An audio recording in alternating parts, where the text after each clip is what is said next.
Hello everyone, Conor here. Just as a small disclaimer, some things we may talk about on the pod shouldn't be attempted or recreated.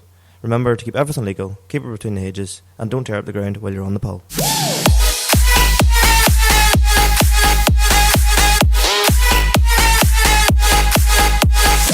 Hey everyone. These leather seats are really, really cold. Hey everyone.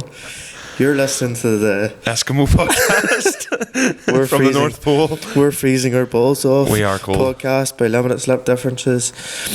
Your perfect blend of how to act like you're freezing, even though these seats are freezing. These are really cold.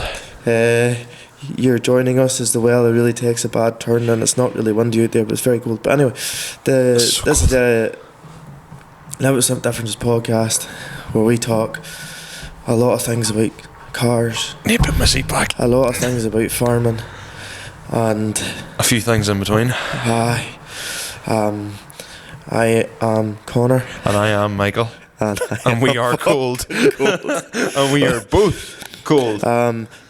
Just a small disclaimer. Hopefully, when you're watching this, it's a bit warmer. But it took forever getting here tonight because it's freezing and the roads aren't great. The roads are really not good.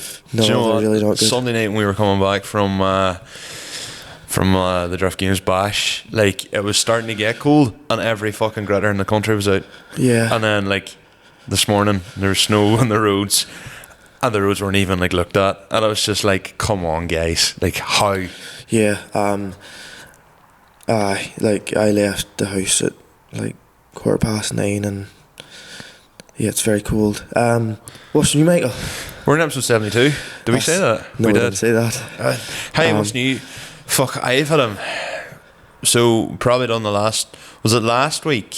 Or I can't even name. We done, maybe it was last Monday or Tuesday or something. We did the just an episode, just having a yarn, which I think, to be fair, a lot of people seem to like.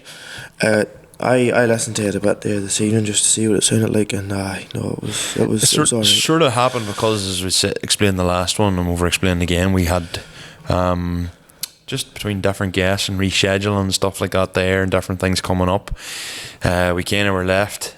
Just a couple of ones have said to me, do you know what, them podcasts where you just sort of go over a topic again, they're good, we enjoy it, would you not consider doing more? And the answer is, we'd love to do more, but the problem is neither me or you have the time to properly research stuff. Do you know, like, and if we did try and research stuff, it'd be a little bit of knowledge is a very dangerous thing, where we'd start talking about it and then very quickly and we'd realise that we actually know fuck all.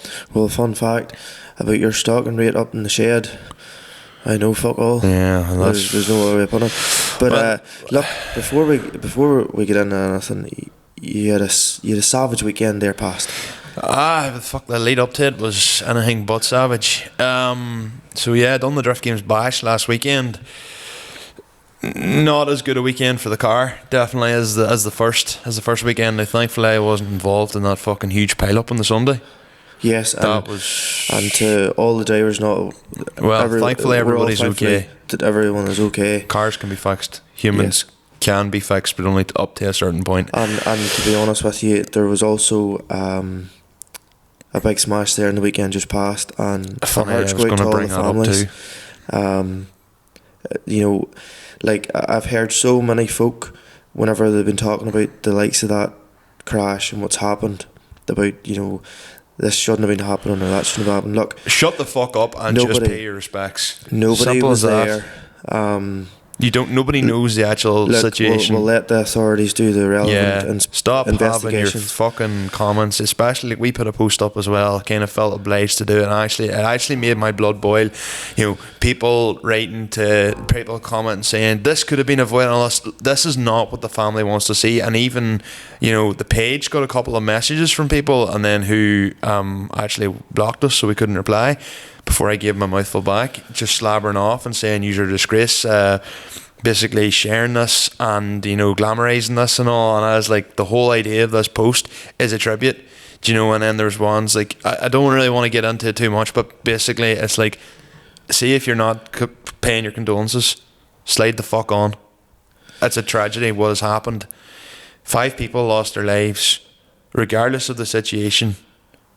Just pay your respects. It's a tragedy. The hearts are breaking for all friends and family. And for those that survived, their hearts are breaking too. Now, like, we didn't personally know anyone, but we knew Dylan. Like, But not at a friendly personal level. no. More of like a we knew, Jesus, this guy's great for content kind of level. Well, yeah, like King of the Cone in 2020 and 2023. There, he came in with the Blue Chaser, and to be honest with you, I think after one run, all the judges that were at King of the Cone couldn't get over how savage a pilot he was, and the style and how class looking the vehicle was. And then in 2024 he came in with the Red Chaser. I'm nearly sure it was an extremely big build in regards to the amount of horsepower and all that. Yeah, sure, he done granted in a twin cam. The crun cam wasn't running right. He came back home, went back home, come back again with a Red Chaser. Like, just, you know, he done all granted in second gear. It was class to get a chance to video him and show off the skill that he had, and a closed, obviously, arena, and have his memory alive.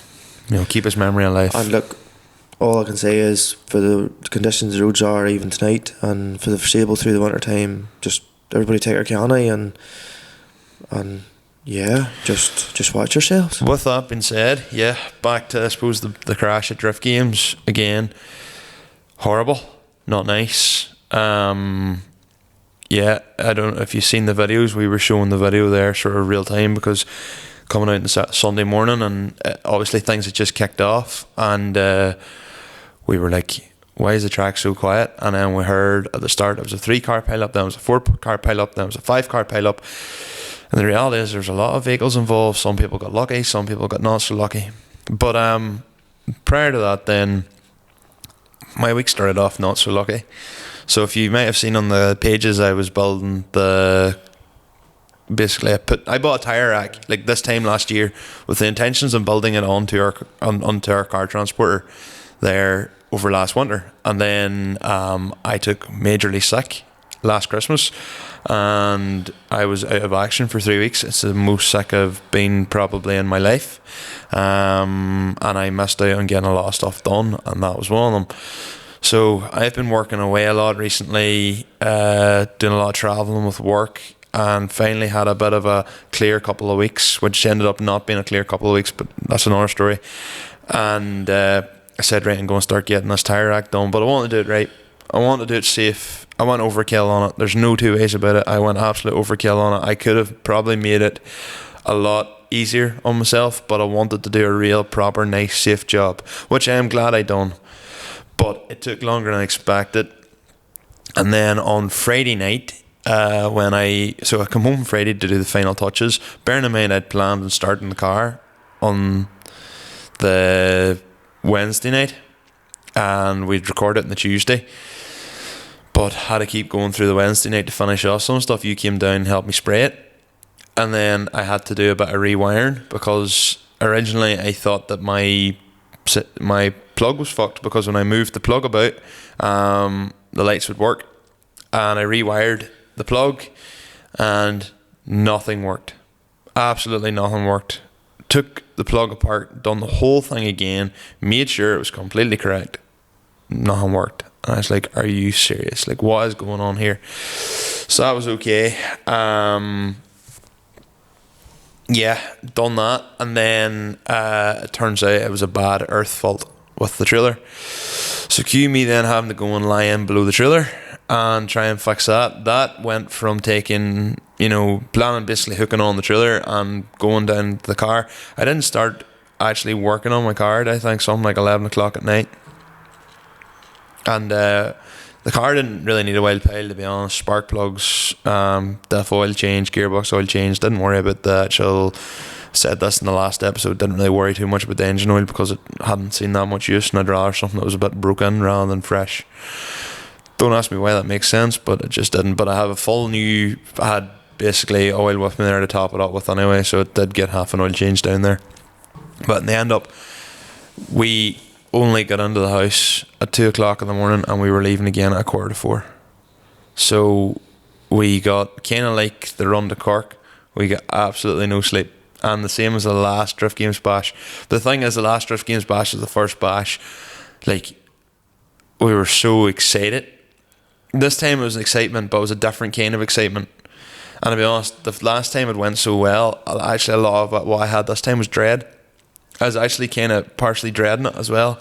I was more nervous this time than I was last time, because last time I was like, oh, well, whatever happens, happens. Whereas this time I was like, I actually got on quite well last time. So like this, I would need to be hopefully getting on better. So yeah, took the car. We went on Saturday, and it was wet on the Saturday, and I came in and I was like, I'll focus mainly on the back track on the Saturday. I don't even want to do the main track. I'll just do the back track. Try and get as much track time as possible. And when the track was soaking wet, I went out and done probably the 3 first laps I done were my best laps of the entire weekend. I was buzzing. It went so well. I was like, this is class. Boys, we were in for a fucking weekend. This is deadly. Why was I even panicking? Because I'd actually held off on going out for a while just to let everybody else go ahead and kind of let the track kind of madness calm down for a bit. And then as the track started drying out, I found I was understeering in the wet, so I dropped my tyre PSI. I was like, grand. And then as I started driving in the wet, or as the track started to dry, I thought, right, okay, the steering wheel was kind of getting pulled out of my hand, and she was like sort of struggling to go a bit. The car was starting to get very unpredictable. And I was like, right, okay. So I was finding it was harder to steer than usual. I was like, right, I've definitely too much grip up front. The tyres are too soft. So I put more in at the front. And because the track was still kind of semi-wet on the Saturday, yeah, it was grand. But I found as the day was getting on, I was pushing a bit harder and I was spinning more. But like I was also doing better slides and doing better hangs, and there was times where I was like, you know, linking bits that you maybe wouldn't have linked, but there was definitely, I was starting to struggle a lot more by the evening. And I thought, right, okay, what I'll do for Sunday morning is put my tyre PSI up at the rear, so 50 PSI. Now, bearing in mind, last time I done Mondello, it was, I think, 35 PSI in the dry, and my car, just see that Sunday at Mondello, that last time, that car just performed flawlessly. The only issues I really have with it is the hydro needs to be warmed up. You need to have the rear brakes properly warmed for it to start locking. But yeah, I came in on the Sunday and again just thought it was maybe the car was still very hard to steer, thought it was a front problem, but it actually then when I started thinking about it, I'd done a lot of runs on my own rather than taking anybody else out. I kind of wanted to be on my own to sort of figure out the problems. And I was like, right, what the fuck's going on here? And basically what was happening is I was coming into a corner and I was, you know, sliding, and then the next thing the car would bog down, and basically when you're opposite lock, she would then straighten and just fucking pull you. And it was starting to get quite ropey, and but annoyingly, like, you know, I done the checks. My AFRs read exactly how my AFR should read under boost. The car is boosting to 1.5 bars, which is what you set the boost to. When you take off the line, the car fucking rips. So if you were driving that car on the road normally, you'd be like, this thing's an animal. Like, breaking traction wherever she can. But like, even coming into the big long bend in Mondello, like Mobile 1 corner, the first one, like, I was able to handbrake, kick her, and just do that on the throttle. Like last time, this time round, I had a clutch kicker to get her to do it, and basically limiter bash, kind of like the way I used to drive the Altezza. Driving kind of like the way McKeever, except not near as good. And then even like at the hedges where that tight third gear bend, or that tight hairpin bend, you know, like I'd come round there and it was like a slide and you kicked her and away she went, and then you were able to sit in the throttle the full way around all the S-bends and right out to the pits again. And this time, nope, she wouldn't do it. I do not know what was wrong with the car. And then I got a water leak, and basically she split a water hose, and it's at the very back of the engine, and the easiest way to change that hose is to take the gearbox out. So I just said, you know what, rather than me starting to try and mess about with hoses and stuff, I'm better off just enjoying the rest of my day here. And that is exactly what I did. So it was a good oil, though, to be fair. Phil Kenna, if you may remember him from podcast 62, one of the reasons why Phil come on was because Phil has followed us from probably like day one, and we got talking a lot at the first bash, and basically he was like, we'd struck a deal that he would come on. And then Phil had said after, he's like, you're more welcome to chill out with us and party out with us. And I goes, I'm taking you up on that. So he may have forgot to put a food order in for me and Adam, but sure, is what it is. It's class. They have a barbecue, a full big canopy. There's them. It was basically Phil and Willow. Tara was there. Maciek and Bartek. Blazewski, Johnny and Jack Irwin, Darren Keeney, Mark Deary, just Michael as well. So it was a good old crowd of ones, like very supportive group of people, very helpful group of people. You needed a tool and you didn't have one, no bother. Phil has the lorry there. It's it's kind of like your own pit crew. It's great. It was absolutely great from that side of things. Yeah, I just wish me and Adam weren't near as tired. And as I say, the whole week for me, like the last time I done the Griff Games Bash, it was late nights as well, like trying to get the gear stick fitted. And there was probably a lot more stuff for the car the first time round.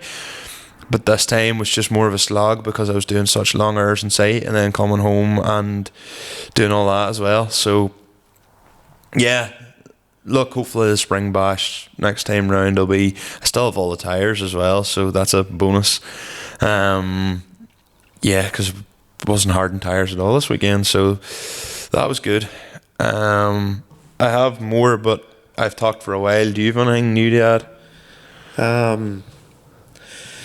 I've been very quiet, but to be honest with you, like you had a mental week or so and between work and unfortunately we have a quality assurance inspection coming up next week. Ooh. By the time this is out, it'll have happened, yeah. Hopefully be passed. Hopefully, yeah. But yourself just trying to keep up to date with the paperwork and stuff.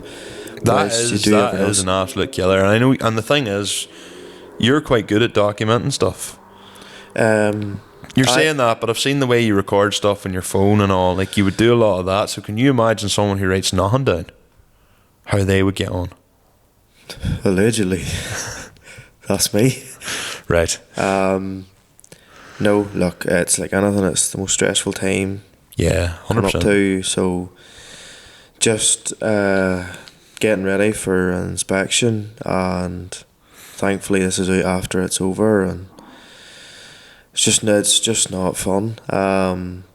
In regards to like the last time, the last podcast, I made a royal balls of trying to explain the layout of the farm. I cut a lot of it out. It's funny, yes. So I gathered. But I was edit from 41:38 to 45. So there was like 3.5 or 4 minutes cut out of that because I was listening to it and I was like, I'm actually struggling I'm losing up on this. Yeah. I was like, nobody actually knows what Conor's on about. It doesn't make sense to add it in, so we pulled it out. But look, to be honest with you, my life has just been so busy this last month. Yeah. That the only thing new that I have is that I come here and see Michael's new bits, which just is the way life goes at times. And by this podcast will be next weekend, so yeah. By that stage, hopefully be back out on a Sunday.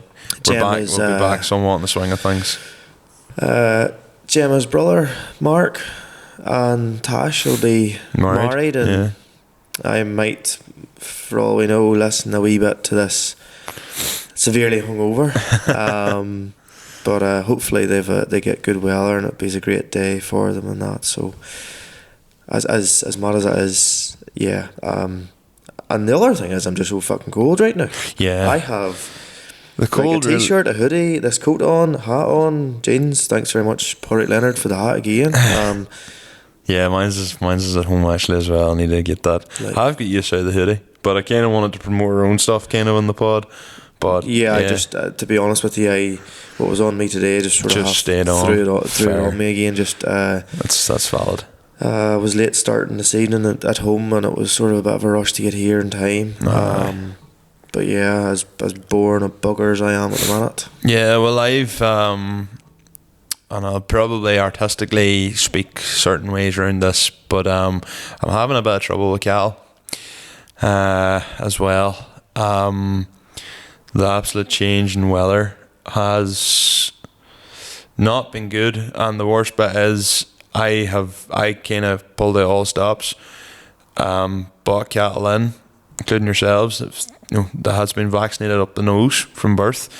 They got a run of vaccination, the start of October, and then as described, keep them out for 3 weeks and then do the second vaccination. Done that, so they had the 2 runs of vaccination, and just with the change in the weather, they've all started developing coughs, and then they end up, whilst thankfully nothing too bad, temperatures were high. This is the first time I've ever had anything like this with animals. The last animals I kept inside, this is only my second ever time keeping animals inside, and it's more of them. I'd have thought a bit more of them. It's kind of a crux. More cattle together, they're warmer, but more cattle together means infections can spread. And just with the coughing and stuff, it wasn't right. We ended up getting the vet out and took temperatures, and nothing crazy, thankfully, yet. So everything dosed to Draxin and Medicam, and the Draxin I was offered, the way David put it to me was you could do it either put a dose in that's 3 days, and it's half the price. Draxin lasts 10 days, and my argument was, why the fuck would I have to dose again in 3 days? I'd rather have the antibiotic going and be done. So they've been treated. So I was like, why would I put more stress on the animals, bringing them back to the crush again to treat them a second time? Would you not just be better off with the better medicine? That was my thinking.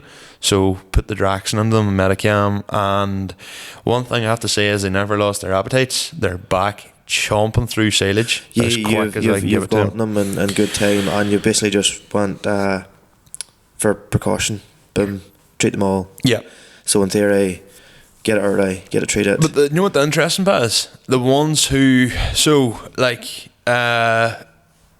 I wasn't sure if I could actually properly talk about this, but me and Conor have had a bit of a chat off air, and I think it's more important that I do talk about this for any younger lads listening.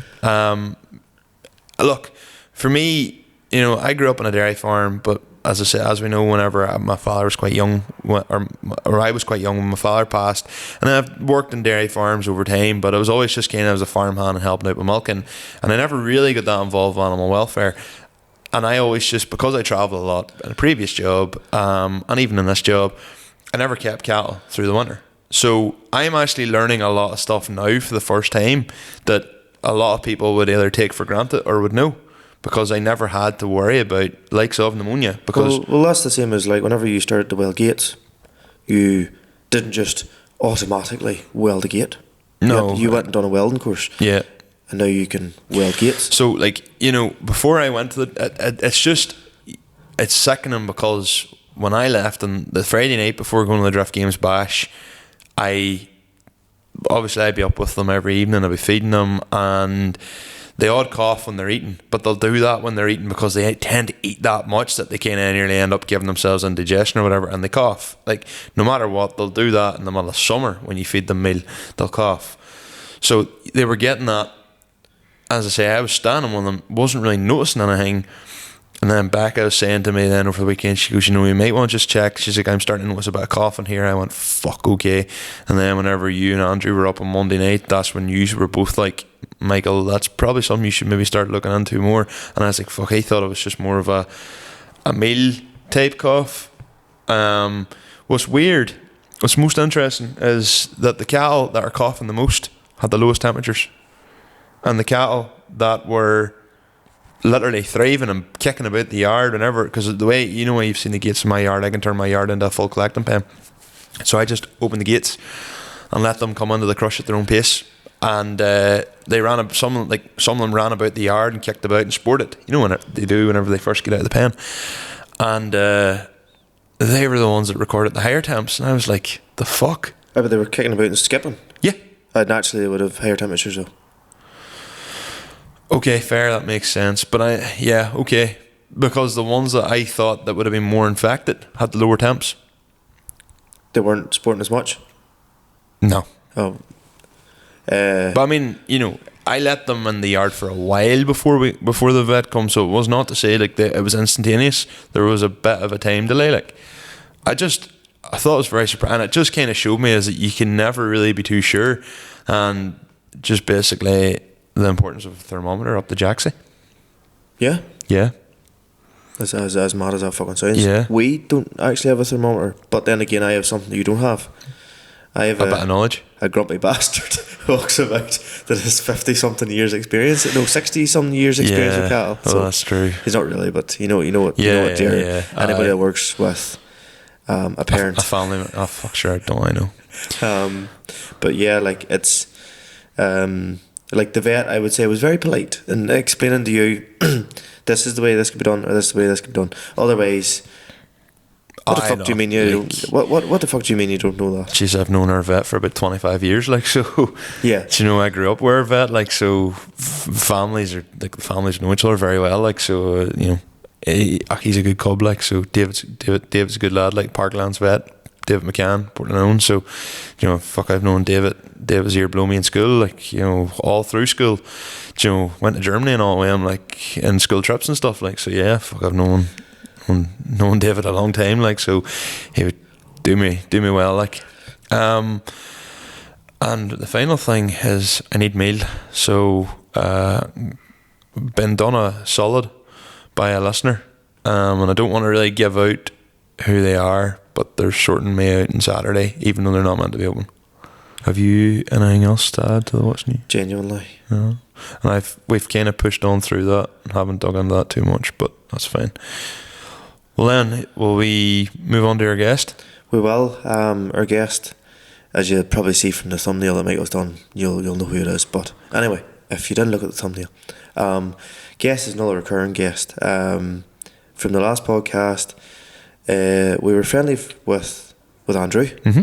We became very good friends with Andrew. Andrew's an absolute gentleman. Yeah. He's mad into the tractor pulling scene. There has been a lot happened since the last podcast when we were talking with Andrew. I'll obviously not let the cat out of the bag. I'll let you all listen to it, but it was a fantastic bit of conversation. The only annoying bit was I didn't get home till like 2 o'clock in the morning. I was very grumpy on Tuesday. We did Was it Monday night? On Tuesday I was very grumpy. And thankfully, unlike Michael, I've had maybe an early night since. But without further ado, here is Andrew Morton. So Michael, before you go to drift days in the Sierra, what do you do? Bold of you to assume it's working, but if it is, I'd probably go to CDM Sport, and even if it wasn't, I would still go to CDM Sport to get parts, because Conor can provide like all the custom bits for your car, so anything from ECU bits to clutch bits to brakes to literally anything you need you can get. Drift car, performance car specialist. Get on to cdmsport.life. Adam, Yes. you like cleaning cars? I do, yes. Anything but yours. Yeah, that's fair. But if you were cleaning, Yep. what would you use? Well, a bit of JTech kit. Oh, lad. How would you do it? How would you go about doing it? Well, we start off with a bit of citrus pre-wash. Pristine 360 if it really needs it. Agri spec, yes, proper, yeah. Chuck on a bit of snow foam, get it rinsed off, get the shampoo going, and then top it off with some ultra wax. Deadly. Does he do anything else? Tons of stuff, lad. Get yourself on the JTech chemicals. Plenty of good stuff there, like.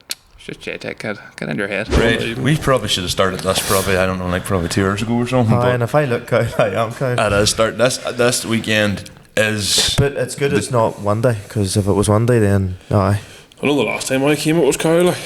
I see from basically the middle of November right through the start of March. We're freezing our tits off. It's painful in It here. was not March the last time I was here. It was lambing time, was it not? It was February you were here. Like episode 30 was the last one you were on. So yeah, you're like one of maybe our third return guest. Second? Thank you very much. Tyree, John, and Andrew. Alright, aye. So now you. Well, Tyree was more like helping us out with stuff. True. Yeah. Second full time probably back on. So. There you are, eh? I'll just have to promise Owen now we'll get him on again. Don't worry, Frosty, we got you. You'll be here some point, sure. But no, so probably one of the main reasons for getting you back is look. We love you. I love me too. I know. I don't know about that. Like We like one of the main things is now, I suppose more from a pollen catch up as much as anything else. Me and Conor admittedly probably haven't. I mean, all I've had this year's weddings. Anytime you're chatting to me, you going to this? No, I'm actually at a wedding. Are you going to this? No, I'm actually at another wedding. I think it was with me down at City one day. I was like, you that excuse before? And you're like, no, seriously, more than I'm going to another wedding. I've had 9 weddings and 7 stags this year. Yeah. So, Cool. yeah, I'm my own. So it's been an expensive year. And All right enough, congratulations. Or sorry, commiserations. I know, sure saying on. Not another good man lost to the cause and all that. I know. There's no real shortage of conversation with you, Andrew, let's be honest here. Full of shite. Full of shite, Mazer Brown. Well, Hey. I came here fucking at 8, just after 8, and it's now nearly 11. So No, well, I was here at 8:10, and you weren't here whenever I was here. well, half 8 then. So was gonna say. You were here about 8:30, and then we ended up standing looking at my cattle for a bit, and then ended up down around different sheds. Then we had to put the chairs back together that's right. because I'd taken these out of the car to put the bucket seats back in for the drifting. Then you spent 7 minutes insulting me, calling me fat. I did not call you fat. And then this is where we are now. And then every Andrew time probably still has the reach to bang you from here. I probably could actually kick me in the face from here, like if we tried. Oh, then we got the V12 slipped off. What size are those boots? They're 13. Fucking hell. Well, he's just 14. My 14, size 12 is in a while, like. 14. Well, I had his brother, he's 15, I'm pretty sure. Oh, well. Jesus Christ. What do you think of the V12s? I would wear nothing else. Too much of a tie laces, like, so. Well, Just get up to wear these, to be honest. So, What are V12s? I'm like high they were the balance. go-to English. Sort of bit. I remember years ago I had Macs and stuff, but they're I always still have a pair of Macs. they're too narrow on the foot. It always you cut the brought- side of your you feet brought off, them. you know. Whereas them there is dead on, like. They're grand. Did you ever get into a pair of RM Williams or anything like that? No. No, see, know. I don't. I couldn't even afford them, never mind Yeah. actually fitting them. Same. They are It's the same as something. them. They blunt stones in there. They are Same thing, they don't make them in men's sizes. Just weighing sizes. fair enough. Or midget sizes. I got a pair of them 3 years ago. So basically, somebody at work got a pair and said, "Look, they're some bit or whatever." I was grand, and was in Greenmount stores, and I had Hogs of Fife ones before that, but as soon as you walked on carpet and touched anything at all, you got a wild spark off it. And all Right. that crack, right? So wild static off them, and they were £35 or something. And whenever I was getting another pair, I was like, "Fuck it!" Whenever I'm in here, I'll try Blundstones, and it was like a different day and night. And I now personally wouldn't wear anything else, but the annoying thing is they've went like high street brand type of thing. They're like we're fancy. So now they're £180, I think, a pair. Do you not see Sherry's TikTok about it? Like? No. I see it. He's giving up with the price of blunt stones. No, see, because we're shadow banning TikTok, the one I've done a big fuck you to TikTok, so I'm howling off. But this'll all, hopefully in a couple of, probably in the next few days, by the time I actually get a chance to make a few more videos, I'll be back on a lot, Like trying to get share For an stuff everyday and all. So I'll walking probably bit. see all of us. for an everyday walking bit, they're class. Like I've had these 18 months now and they're still grand. But for like a farming bit and that, You must like- still toe, sure. But Still like, toe, you need the they're steel not toes. still. To be fair though, they are waterproof, which is handy enough. Like I wore the first pair I had to the ploughing. We went down. Me and the fella went down on a Thursday. I think it was 3 years ago. There was the first 2 or 3 days of it was class weather, and then we ended up going down in the shite weather. There was a TikTok up about a Land Cruiser pulling people out of the field. That was the year I was at it too. Yeah, guys, that was a like. really, really wet year. that That's Thursday right. was pure dung. I think that was the year. Was it Mark Troy got a 457. I think Gareth had it in the grassman stand. You know, and they were trying to get the lorry out and stuff. And it was like, here, you can do a shovel and jump in there. So I got to sail about the field That was for a Mark minute or Troy's, two. was it? I'm pretty sure it was. That'd been the first year the 457 like ever been in. They weren't even really marketing it. I'm pretty really, sure it was a Well, 4-5. Mark I was a before- big lump of JCB anyway. It Well, wasn't no, your because there's your 434. boys in Armagh had one, Bartlett's or something. Barnett, so Aye, Ray Barnett. But They that they was had one before it was really advertised as an agri Was she not like a She was- construction she was a spec? quarry- she was a quarry You seen machine the red and converted. white around her, Yep. her ballast at the back end at that She time. was a quarry machine, I think, converted. But I'm sure maybe someone who actually maybe drives or works for him will come on and say, the no, you're wrong. 457's out. Like the 457's always been out, but as Oh, you aye, say, yeah, yeah. more so as a But it's like commercial the same, shovel. It's the same as the wouldn't- big Volvos. Like boys were never, you could get the smaller Volvos in the agri style, and now I'm sure if you really want it, you could probably get an L150 in terms of They if you want it. like the year I Commercial's the was same. in the south. Brian Brothers around. I suppose it would have been West Waterford. Would have been the real big contractors, and they Brian were or all, O'Brien? no Brian Brothers. Oh. Like Gareth and them ones done a video on them a while back. And they ordered a 110, and I'm near sure she was 900s all around. Like, she was a beefy looking boss. The 110s are big. What is it you drive? 475-10 should be the equivalent to a 180, I think, Volvo. So she would. What is it? It's not a JCB you're in, is it? No, Komatsu. Started the shovel driving career driving in 90 in Belfast, and I was on her for 2 days, and then back then you'd done like a week of day shift and a week of night shift, and then the two here then I love night shift, like night shift was class. All I done was load 2 boats at that time, and then were you LCCs or? Yeah, yes. So you're loading basically a big cargo boat brought the coal in, that was offloaded in Belfast, and then that was loaded again on the weir boat to go to Carrick Power Station. Yep. But sure, they don't even burn coal now anymore. That's shut. That's not shut, but it's that's decommissioning. Yeah, so it is. So I started driving a 90 and then went on to a 220 actually, Volvo. That'd be a big unit. Shocking. The biggest of a lot of them was a Cat. They had a 980G. The bucket on them was 18 foot wide. That fuck. Yeah, they're. That was a shy of a thing. I'd have seen them in America when I was out. Like, they are big. Was she a hydrostatic at the time? Pass. I know Quinn's have the 924G. Right. Okay. No, 924M. Sorry, 924M. It was 922. No, I think she's 924. Like, you know, like. Nobody else sorry. is a cat shovel. She wasn't a hydrostatic. No, for you had your kick down. I don't know what transmission was on her that time. It was the same. They had a 966G as well, and you always had your kick down. See, that Komatsu that I have now, she was the first of the hydrostatics in them. I don't like it at all. I'd rather have the older transmission in it, like whatever it was called. Probably similar to your. What's the Volvo? Up to something? No, I'm not well enough. I can't mind. I wouldn't know myself, but I just know I'd rather have the older gearbox and driving style than the last one. Do you find the hydrostatics takes too long to build up? Not instant enough reacting? Like, No, you're waiting on her all the time. That's kind of what I mean. You're going into a stockpile with your last one. You hit your kick down before, just as your material hit your bucket, and it was nice and smooth. That's just you straight in now. That one there, she nearly hits it and stops and then goes. You know, that kind of way. Like, there's 5,500 hours in her now, and even climbing stockpiles, you'll get so far, and it's as if she's changing a pack or changing down. She actually will stop and roll back. It's that's like no use, either 4 or 6 accumulator bottles have changed on her now. That is a fault in her, so it is. But mechanics is brave and good, and has come out and stood over it and stuff so far. Like, so is she joystick steer? No steering on her at all. What do you think of that? Mighty.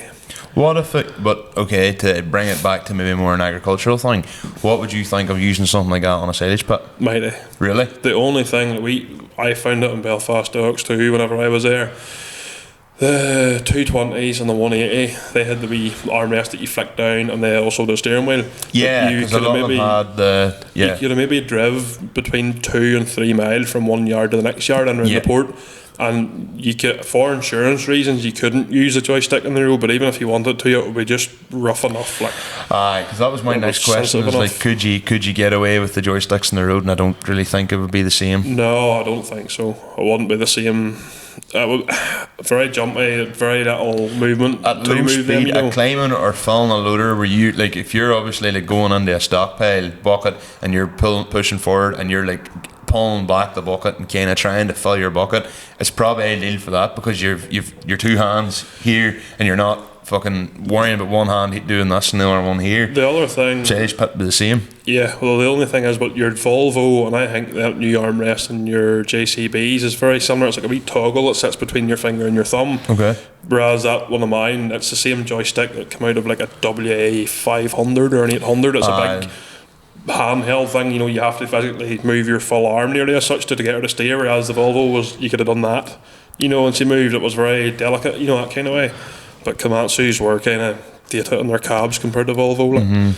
Would she have been the 4-wheel levers then, or joystick? There's 2 levers in mine, so there is. Let's say only. Well, I don't need an accelerator. There never was a third one. You know, for like a high tip bucket. Don't need one in the core. I see it's a fixed bucket. You know, to her boom. I suppose you're only probably tipping into 8-wheelers, aren't you? Yeah, 8-wheelers or Arctics or whatever. Or maybe the odd man with a tractor and trailer, like. And a tosser with a van and trailer too.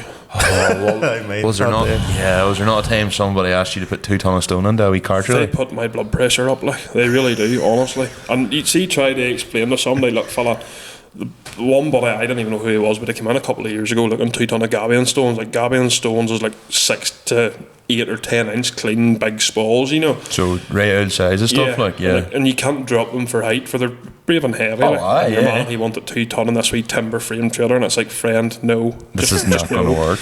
And I said, but I need 2 ton. I was like, I wouldn't even be happy putting 200 kilos into that. Like I don't want to drop stone of height. But that's what I need now. Dead on, lad, no bother, okay. And put it onto him anyway, and he set sail with this Nissan Juke, and the floor actually fell out of the chiller, but it fell in a rut in the quarry. I had to go through like this fucking hole of a thing, and there was always water running through it, and every time you filled it in again, it always washed it out, so I just left it. It was dead on. Got stuck anyway, back and forward with this Nissan Juke, back and forward, wouldn't move it at all. Then he came over and he says, if I put a strap around this, will you lift that chiller off? Dead on, no bother. And he worked at it for maybe 10-15 minutes trying to rock her back and forward. When they got out of the quarry with no chiller on, the Nissan Jukes, the clutch was that bad it wouldn't take him up the hill. So I had to come and get it recovered. Then the chiller, like I asked, what do you want done with the chiller? He says, the chiller's not worth nothing, sure, just scrap it. Dead on, no bother. Took it up to the tip, buried it. That was it. So that allegedly buried it. A day or two, you know, if he set out, if he did get his 2 ton of stone, even if the clutch went in the Jeep, it was a day or 2 ton. Like, you know, you not just get like some man to deliver it for you, or like a wee tip in transit or something. You know, that's ridiculous. But that's someone who thinks it's only 2 ton. 2 ton's not that heavy. And it's like 2 tons are right. Like that. If he come to any hill on an Jukes, a 1.5 probably.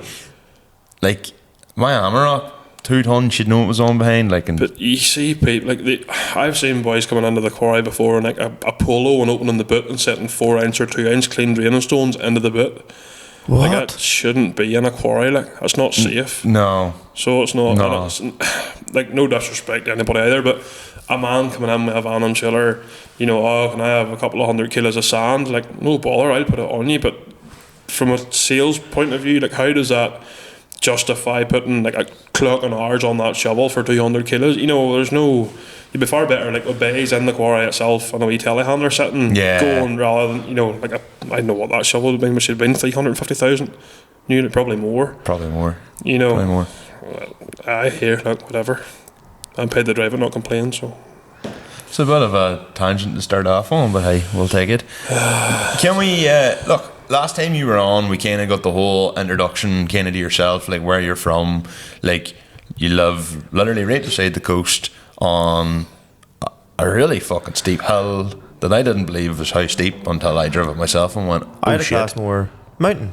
You do live in the middle of a mountain, and then it was dark when we were at yours for the last time, but if you actually go and look out the back, you just keep seeing the hill and you're just like, yes, like there's the top of the mountain. If you roll down the hill even yourself, you'd be a while getting yourself stopped. You would be you'd probably end up in the water. You should get a Zorban thing going. You like fucking balls. Start at the top of the hill and that'd be unreal actually. Minus Cubs, like, well, I want to say William or some of them boys would probably tell. A neighbour of ours, Johnny McKee, took off one day. Our wee garden in front of the house is steep, and you always just get in like a 50-gallon barrel or a normal blue barrel, you know, and it rolled down the garden. But the hedge always stopped you. Until it didn't. No, the hedge always did. But Johnny had this bright idea. We'll go down the field for the crack. I completely down the field and hit the hedge in the middle. Like nowhere, like you come up my lane, that field that's divided like at the middle gate as such, hit that hedge like. Must be ding you got up to. I don't know. I wouldn't like to fucking think about it that much. Sore? I would imagine so. My guts was even churning at the thought of it. Like, did he break anything? No, I think it was alright. Bit dopey, like, but your blood has turned red since we were last chatting to you. Very red. With Masseys. Well, it kind of was a bit red. I thought you were having blood pressure. I was like, where are you going? That's Conor. Yeah, so like the last time obviously you were on, you started talking about like, was it the 8210 and then you had a TW10 or TW5? TW10, then the 82. That's what it was. Then the 20. And you said you needed something big to pull an 1100 gallon tanker up the back hill. And we were all sitting there going like, what the fuck? Until I seen it for myself and went, I was actually taking up the back lane and yeah, I was like, okay, no, that checks out. So people already have a rundown on you. So that was the past. I suppose here we're talking about present time, upcoming events, maybe the story of tractor pulling and a bit of updates from yourself. obviously you're fairly big on TikTok as we kind of know, and we chatted about this a bit off. I know you don't really like people bringing that up to you. It's not even I don't like bringing it up. Like, I post stuff and people seem to like it half the time. Yeah. Like, I wouldn't be like, don't get me wrong, I've done this now twice, talking to these boys and stuff like that's different, but I don't see myself going and doing what Emmett Sherry does and like talking to a cat. Like, I think I've done it once there recently, asking about the stack and the 70, just to see what people's thoughts was on it. Other than that, like, I don't think I would go down that route with the whole TikTok thing. But for you it's more just let the machines do the talking.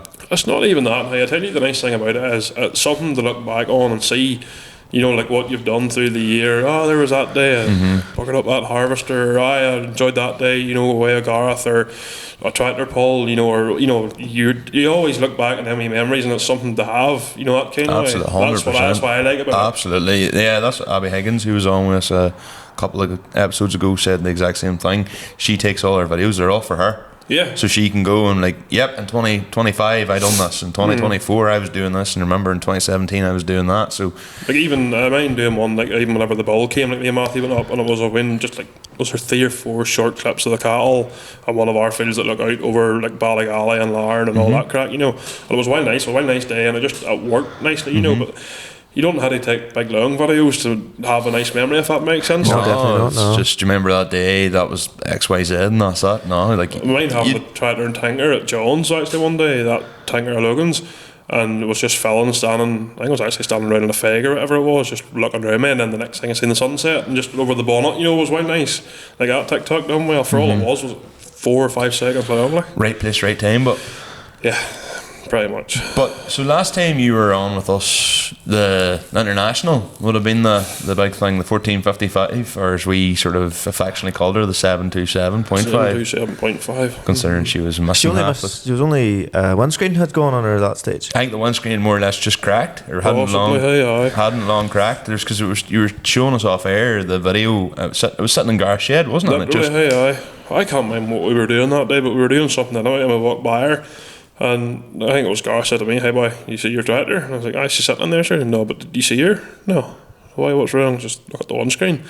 And we looked and we're like, right. And the mine, like me and Garth talked about it that day, like there was a wee wains running about and throwing the ball and stuff for the dog, and we thought, the back windows maybe open, because the one that was pushed out, we sort of thought, the ball maybe went in and hit it or something, you know, but the back window was shut. There was nobody near at all, like nothing. No, but sure, the video just literally happens. Yeah, literally.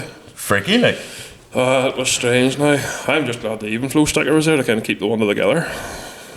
Right enough, yes. Right enough, aye. So maybe it helped, like, but it didn't take much to knock out, to be fair. Aye. So it didn't. But obviously, like, kind of that was, from then on, that was your showpiece. That was my fun. Yes. That's exactly what that was, just a bit of crack. Yeah. That was childhood dream tractor, like, I always said I would want one, and the time of buying her, just the price of them, like, was through. I think there was one sold in Sheffins at that time. Was it 56,000 it made? Holy fuck! That was one of the last ones. Now that was a silver sticker red cab. She'd have been the case. So she was. She was local to here. I'm pretty sure she burnt at the last. So she's lost. She's gone. Like, right. She's gone. She was gone on a shed fire. So she was. I pretty, don't quote me on this now, but I'm pretty sure James Smith got the gearbox on back end of that tractor out of Burton's. And I get a manifold and a turbo offer as well. And there was something else, bonnet panel maybe, I think I got. I can't mind. But there was nothing ever left in. That's a crying shame. When you give that much for a tractor too, like. It'll make you sick, like. That's painful. A lot less would make you sick. Correct, but even just losing one part of her would be bad enough. Like, well, even a bad breakdown and you're kicking yourself, or or why did this happen, or whatever even else. Even a blown turbo or something like that. Like, you're sitting, you'd be pissed off enough to ruin my day. Even whenever the note came into that tractor that time, like, you were just sitting with your head in your hands thinking, you bastard. I was frustrating as anything. Like. So did you have to rebuild the engine then? Well, by me personally, I didn't know. There was a fella done it for me at that time. Well, that's what, but she had to get an engine rebuild. So she did. What did she do in her cell at the time? She dislodged a bit out of the piston that we never found. there was nothing in her. Like The one did it disintegrate. Oh, it must have done. It must have come out of her some way, shape or form, but there was nothing lying in the sump. Really? Not a thing. No failings or nothing? Nope, not a thing. So how did you know? Was she just down in power or? No, the knocking, I took a load of stone over to a friend of mine's and got to his yard and was sitting, taking over. I was out yarning to him, and the next thing the knocking started. And they were like, is your dad? I know his dad was working in the shade or something. I was like, is your dad hanging a bit of the concrete in the shade there? And I was like, no, why? And they just went, oh, fuck, and just ran till her, you know. And she was just putting a pile of steam out the breather. I was like, cool. So I stopped her, pulled the dipstick out of her, and she was nearly dry. Oh. So it takes very, like, the night before I left to go to work that day with the dump chiller, everything was fine. Checked everything was hunky-dory. And put a bit of oil into her and drove her home from Marks. Ran sweet as a mouse, dead on, no bother, just breathing heavy. Yeah. And I tried, like, I drove her up and down my lane, I'm sure 3 or 4 times with half a load in the dump chiller empty, just to try and get her to knock again, to hear it. Wouldn't do it at all. And then I was like, you know what, I'll just bite the bullet here and get it done. Yeah. Just we've heard it. We know it's there. You could end up doing nearly more damage as well, to be honest. Probably could. Funny thing is that was it on the poll 2022. John came out to me 23, but no. 2019, and it was the year after that. What year I was done? What was it? 2022, no, it was 2019, and he didn't come back to 2023, and then 2024. Well, that 2020. 2022 and 2023. Did he 2022? No, it was 23 and 24. You're right. Sorry. Well, not the 2019 one, but the next one. He came out, and whenever he was standing talking to me in front of the tractor that day, that was her lying broke, like she wasn't fixed. So she wasn't fixed. Friday night, I finished work before on the pole, and Stuart had her finished. Stuart done a great job on her, like a mighty job on her. So he was fantastic. Man deserves more credit than what he got for it. Like, but I lifted her out of his yard that night, drove her down to. That's right. That was the whole. You were talking about breaking her in pretty much out on the pole. Not even breaking her in. I just wanted to do a load with her to see how she would go and get the driver. And we got a load of silage on her and headed her for Dickinson. It was a brave steep pull up out of Glenarm, and it's like, right, pet, if you're going to shite yourself, you're going to do it here now. So we'll see. And to try and avoid that happening in a field on front of people, like, you know, yes, that kind of way. And I actually done it, and there was an oil leak out of her, like, but other than that, it was dead on. That wasn't the video where you're coming up the hill doing changing the gears. It was one out of Glenarm. Yeah, I got a lot of abuse for that one. There was the 5th gear synchro was kind of harsh in that tractor, like it was non-existent, and people were like, geez, listen to the crunch of that, and I was like, come using driver then, sure. It literally is what it is, like. You know, then the day she was a budget $14.55, like, for all the price I paid for her that time. Aye, but she was cool. She was like Mad Max back. Like, she had character. She oozing character. Had character. Like. She drew a crowd. She did. That's what I said. Like, people loved her. Like, you know, they didn't give a fuck about me. It was always the driver. Like, it's the same as any of them ones now too. Like Gareth's TW 25 against you at on the pole 24, was just. That was good. That was fucking good. That was one of the matchups you wanted to see. Like. They were probably similar, but not even. Well, they were. What was the? I can't mind if Gareth. I know the 25 that day or not. I think the 14 was 199.9 or something. Like she that. was like 1 point You away got from the intercooler and all, or yeah. And it gave her the 14 extra horse or 17 extra horse. 15. 15. She went from 15, she went from 184 to 199. For and then Gareth's tractor wasn't going right. He wasn't well happy with her. Happy with her, so he wasn't. But I think she was still well enough at herself, like. But the 2 years coming up, that was nothing but rake bellowing, and that's what you want. Like it was nearly like a fantasy battle before the real big stuff. I mean, we done that. We picked that on purpose. Like that was literally like this will be a crowd pleaser. Yeah, well, between that and then. I had always set myself to benchmarks, tractor pulling. Like, if I could ever come close to Gareth McGrath's TW, I'm borrowed 189. You said that in the podcast that time, and you were like, the tractor I always look at is Gareth's TW25, and you were like, if I'm looking for someone I want to see what he's doing, that's what I'm going to beat, and that was fresh. Not even going to beat. No, like trying to compete with her, like be on the same level.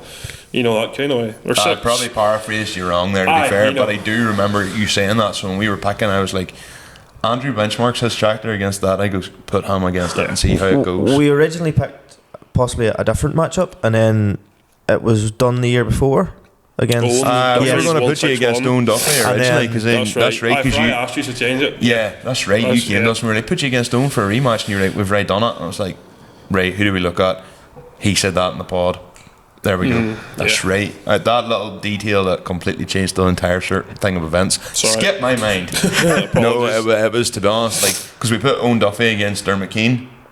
And Owen got more or less walked, I think, in that rate. I think so.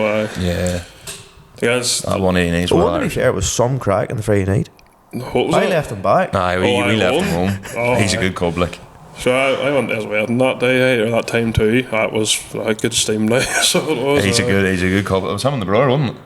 I think so. Yes. I don't know what you call a younger brother, but he's as good as crack as it was. No, they were good lads. Like that's the thing, and again, like the whole tractor pulling thing is why sociable. It is. What I mean? Aye, and the one thing I said about at the time, and I've only seen it more.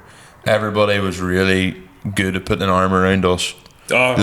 From we started coming to all them things.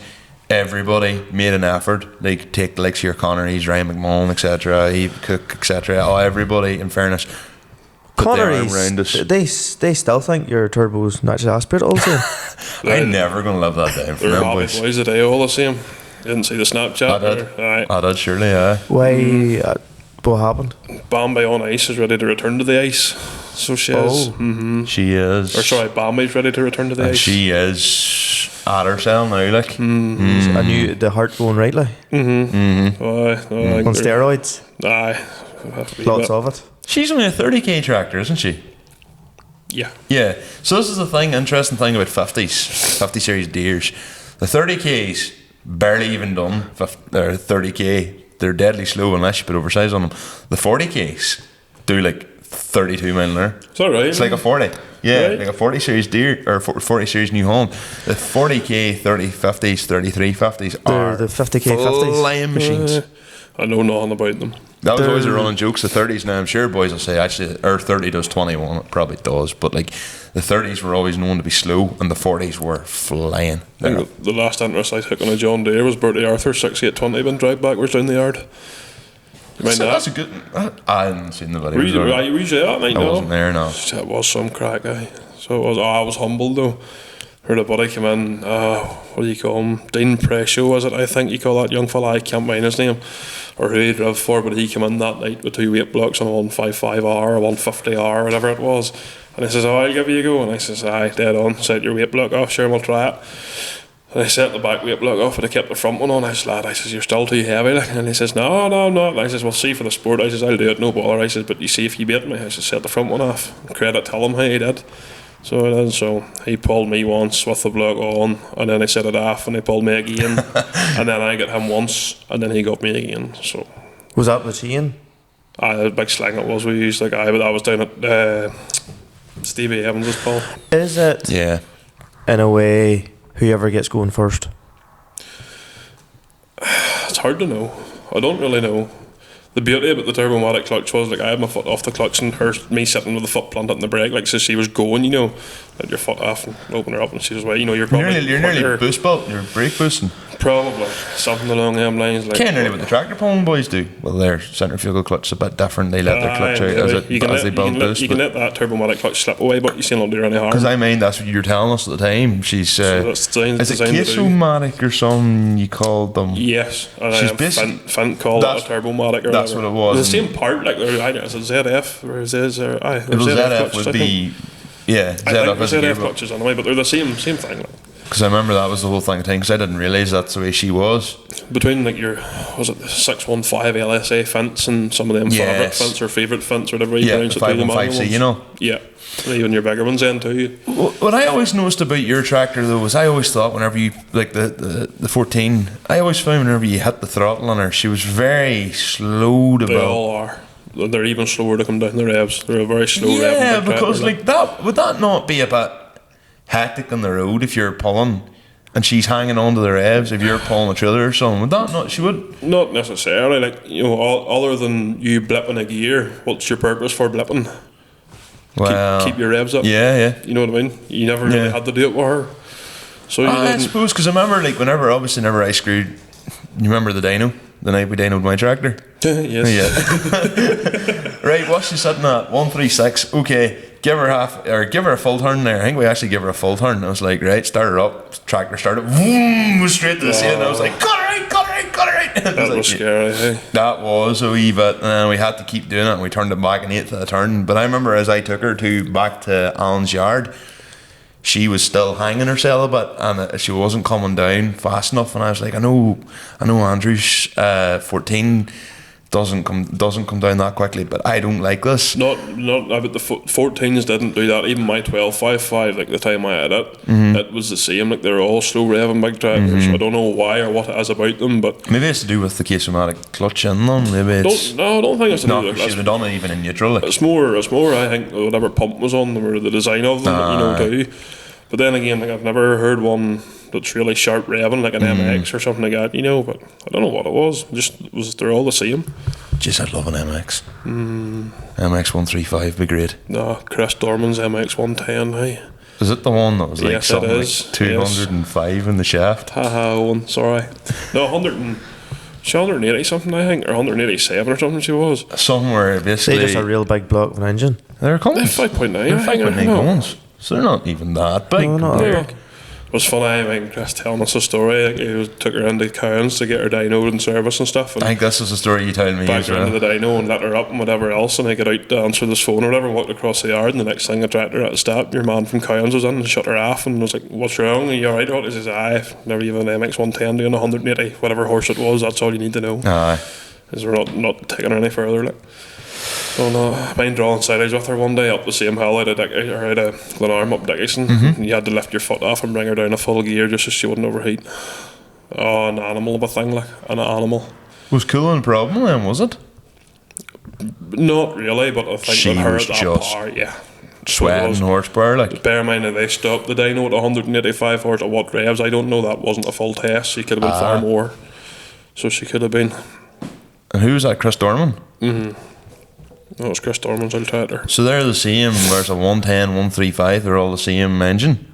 Just different. I'm pretty sure 135 and a 150, I think, had a bigger back end than a 110 and a 120. So same front end, different back end. Probably better cooling, maybe. Probably better Possibly. cooling than I'm sure there was 135 and different 150. inners and outers of them all. I wouldn't be too sure, like, but yeah. Then you get your 170 then too. I think she would have been a bigger block and stuff in as well. She was a bigger frame tractor too. I'm not actually sure what the crack was with 170, whether they were a different engine completely or whatever, I don't know. Well, they were See, Cummins, but I'm are not they sure still Cummins? yeah. See, from the last time we were properly talking to you in the chairs, never would have thought you'd let go of the 14. Yeah, it was for your forever to stay tractor. Like that's what I kind of was wanting to move on to here as well. Just forgot my tissues. Aye, no, it's sad. Hey, here, look, the way I see it is I had my fun with her, and that was really it. Like, I couldn't use her. She only was for tractor pulling, like, so it was. In a way, it was kind of like I would have loved to have kept on to her, but you couldn't justify it. Like, You'd be spending a lot of money. You had went to like the next step with her in regards to buying the You different put on turbo. the big turbo on her, the Put big the big turbo on her, HX50. aye. Probably found she was worse than the big turbo. What would you say your review of the big turbo was? too big. Aye, 100%. Sure, Monty put a similar turbo onto his. That was the same turbo. That was Monty's turbo that I bought. Well, there we Because I go. went That was a along for a wee run. HX50. Mind that? Well, yeah. yes, it'd be on the Wednesday night. It was a HX50. It was far too big. It was far too big a Monty's tractor. See, when Shane was saying that if it was an XX52, she would have spooled it better. Like what we done, like whenever we left her in Andy's yard that day, she wasn't going right at all. Again, it was last minute too. It was like the day before BRM or either Friday night before it we lifted her. And the first pull I done with her on the first day was ridiculously bad.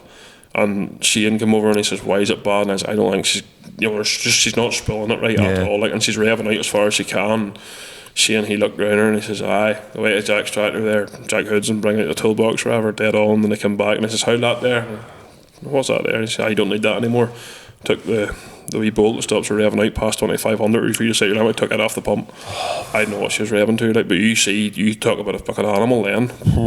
Aye, but like It was scary. It was the only words I can describe it. Between her revving to oblivion, the heat, the smell, everything coming in through the non-existent front window at you. Like, yes. that last pull that I did that day, I stopped early. Like, if you watch that video on Brian Johnson's sleigh, I lifted the toe winner, I put the foot in the clouds. I said, "No, I'm not doing this anymore." Like.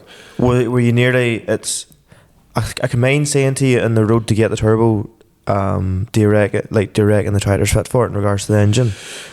Were you feared to meet that limit that day? Oh, was I? Oh, no doubt about it. My arse was taking bites out of the seat, like. So it was. I think it's worse too because you know what you've spent and know. Like I wouldn't be that knowledgeable mechanically. I wouldn't be mechanically minded. Like I'd be the first one to say that. But you're actually fairly good, and like you'd say, "Oh, I changed this, I changed that, I done this, I done that."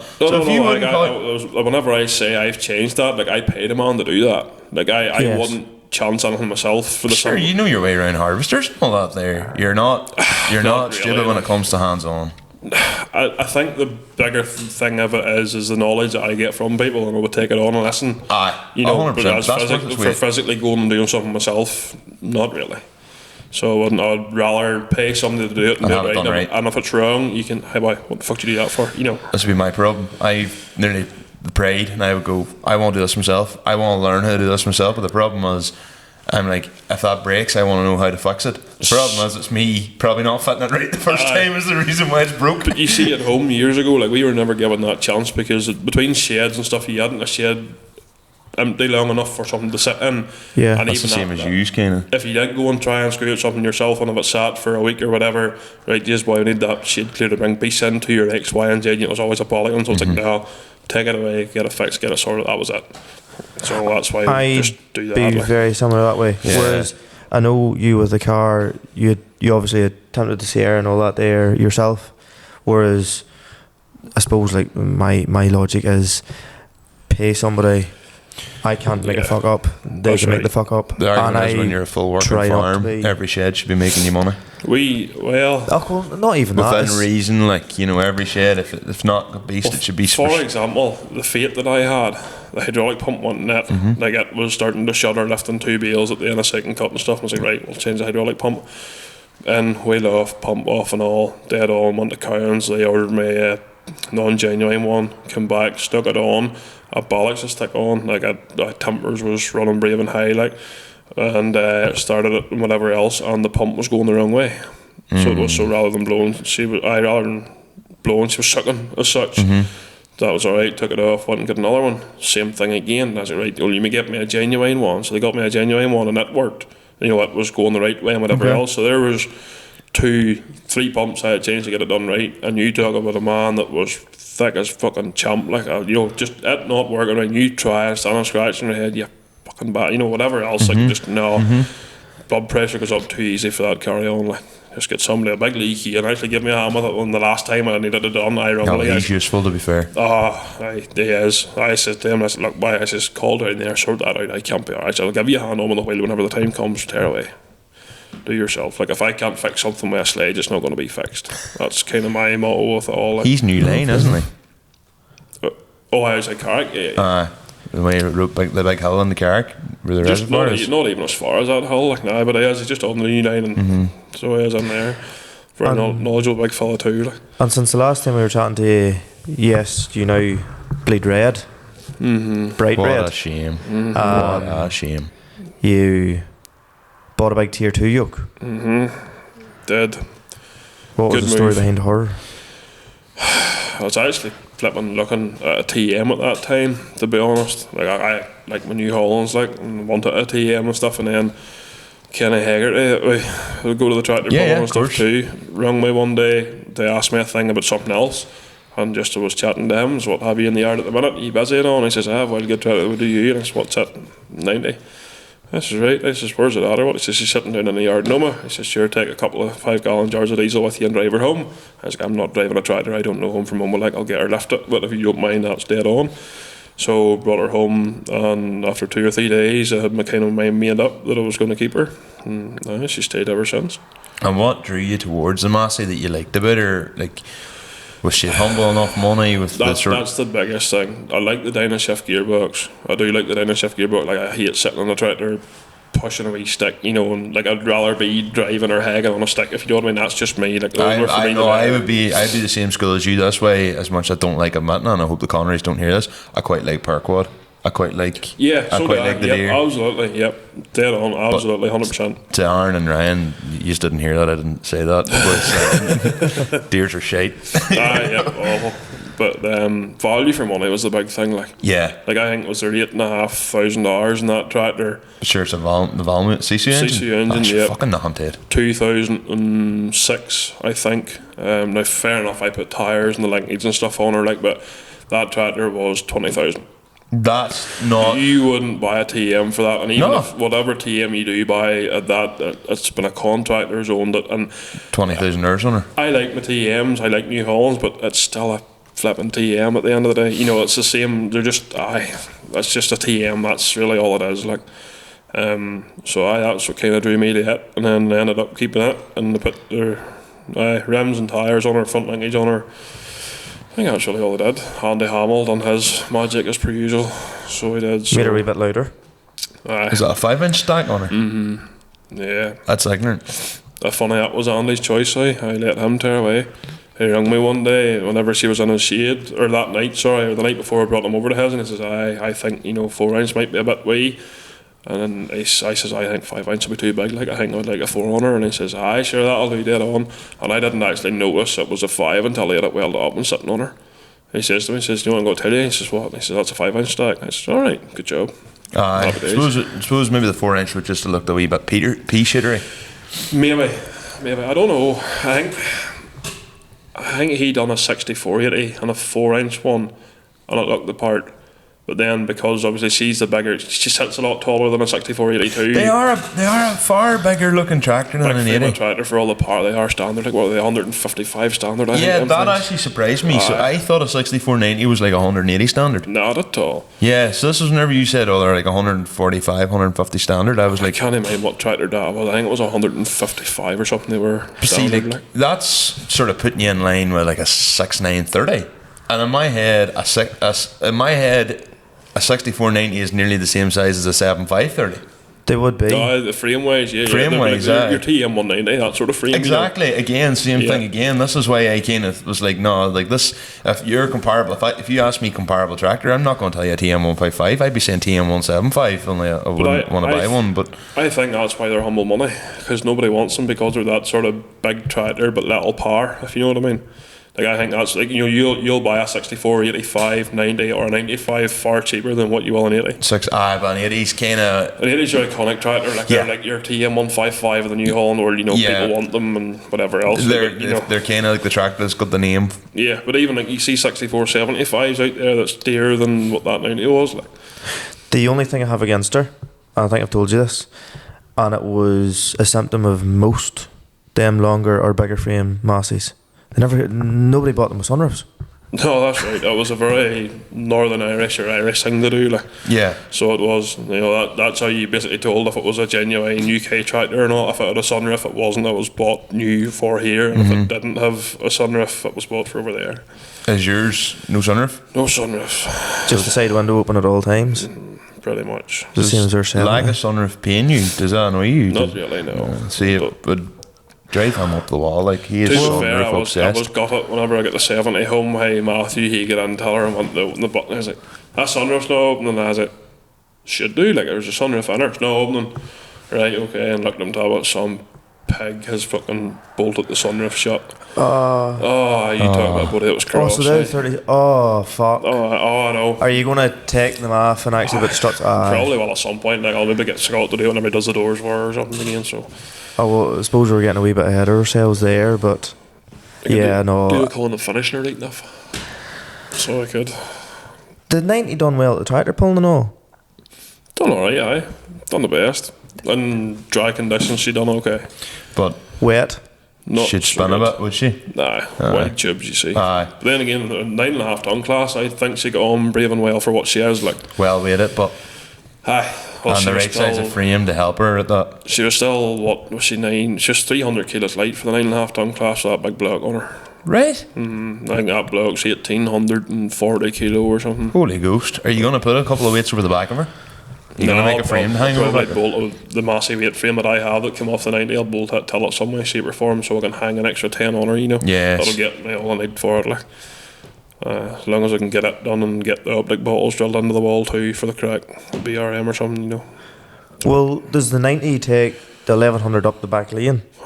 She does, thankfully. You might need to move to a 1300 now. maybe a 1350, maybe. so I'll maybe try. Funny, that's what we were talking about there the other day. Me and the brother and that we were yarning. You know, if we could actually hire a 1,300 gallon tanker from somewhere, now they have the 2 bigger tractors for it. Like, you know, it'll speed the whole thing up. You can take mine. Sure, 1,300 is it? And see. It's a wild drive all the same. It is, and also Probably put it in the back of the trooper to be fair and take it down the road. Yeah, you probably actually could. You probably really could actually do that. Really good. This is a side note, but do you remember? Leave just from being talking about. Well, we were at yours. I bought that calf or that feeder off you, and I said, the kind of way we loaded it onto the trailer, it was a bit rash looking. Safe, wasn't going anywhere, but it was a wee bit rash. You weren't happy, like. Yeah. What was the first vehicle I met leaving yours? I will have you know that I came up with that idea, putting it that way. Well, technically it couldn't have went anywhere. Anyway, we got home with. I would have put it in the way I was at the start, kind of down on one side of the job, out of the other, 2 straps over it, dead on. The best test all the same was whenever you got it and you fucking done that there with it, and the whole trailer basically started. What was it? That trailer's going over before that falls off. Yeah, if you land the thing and it's lead, the trailer will be stuck to the bottom of it still, like it wasn't for moving. Like. That was a really windy night as well, wasn't it? When we came home, it was really windy by the time we. It wasn't too bad down my house, actually. I'm surprised because you're at the height and you're in the coast. That's where I'd have thought you've the back side of the mountain for shelter. The wind's blowing. Funny, it was when we were coming around closer actually towards Glenarm was when it started to get really bad. Yeah. What was he called? In the Murnay's Road or something, or what do you call it? Muni. Out of Glenarm up past the quarry. Yeah, I don't know why we didn't drive on the Carnlock and just turn left. Straighter road for you, like. It would have been, but no. Instead, I had the right idea. I was going up the Muni Road instead, like. So. And that's where I met the police. Oh, on the Muni Road, was it? It was the first car I met. Fuck's sake. So the convertible International left. And what has took her place? 3670. Can we say where the 727.5 went? Shane Potter. No better man. No. Do you know what Shane's plans are for? I know he has through the XX50 over the hedge. I don't know that much. I know exactly what turbo he has as well because it's identical to the one I have lying in the shed. HC40? No, HX35. Oh.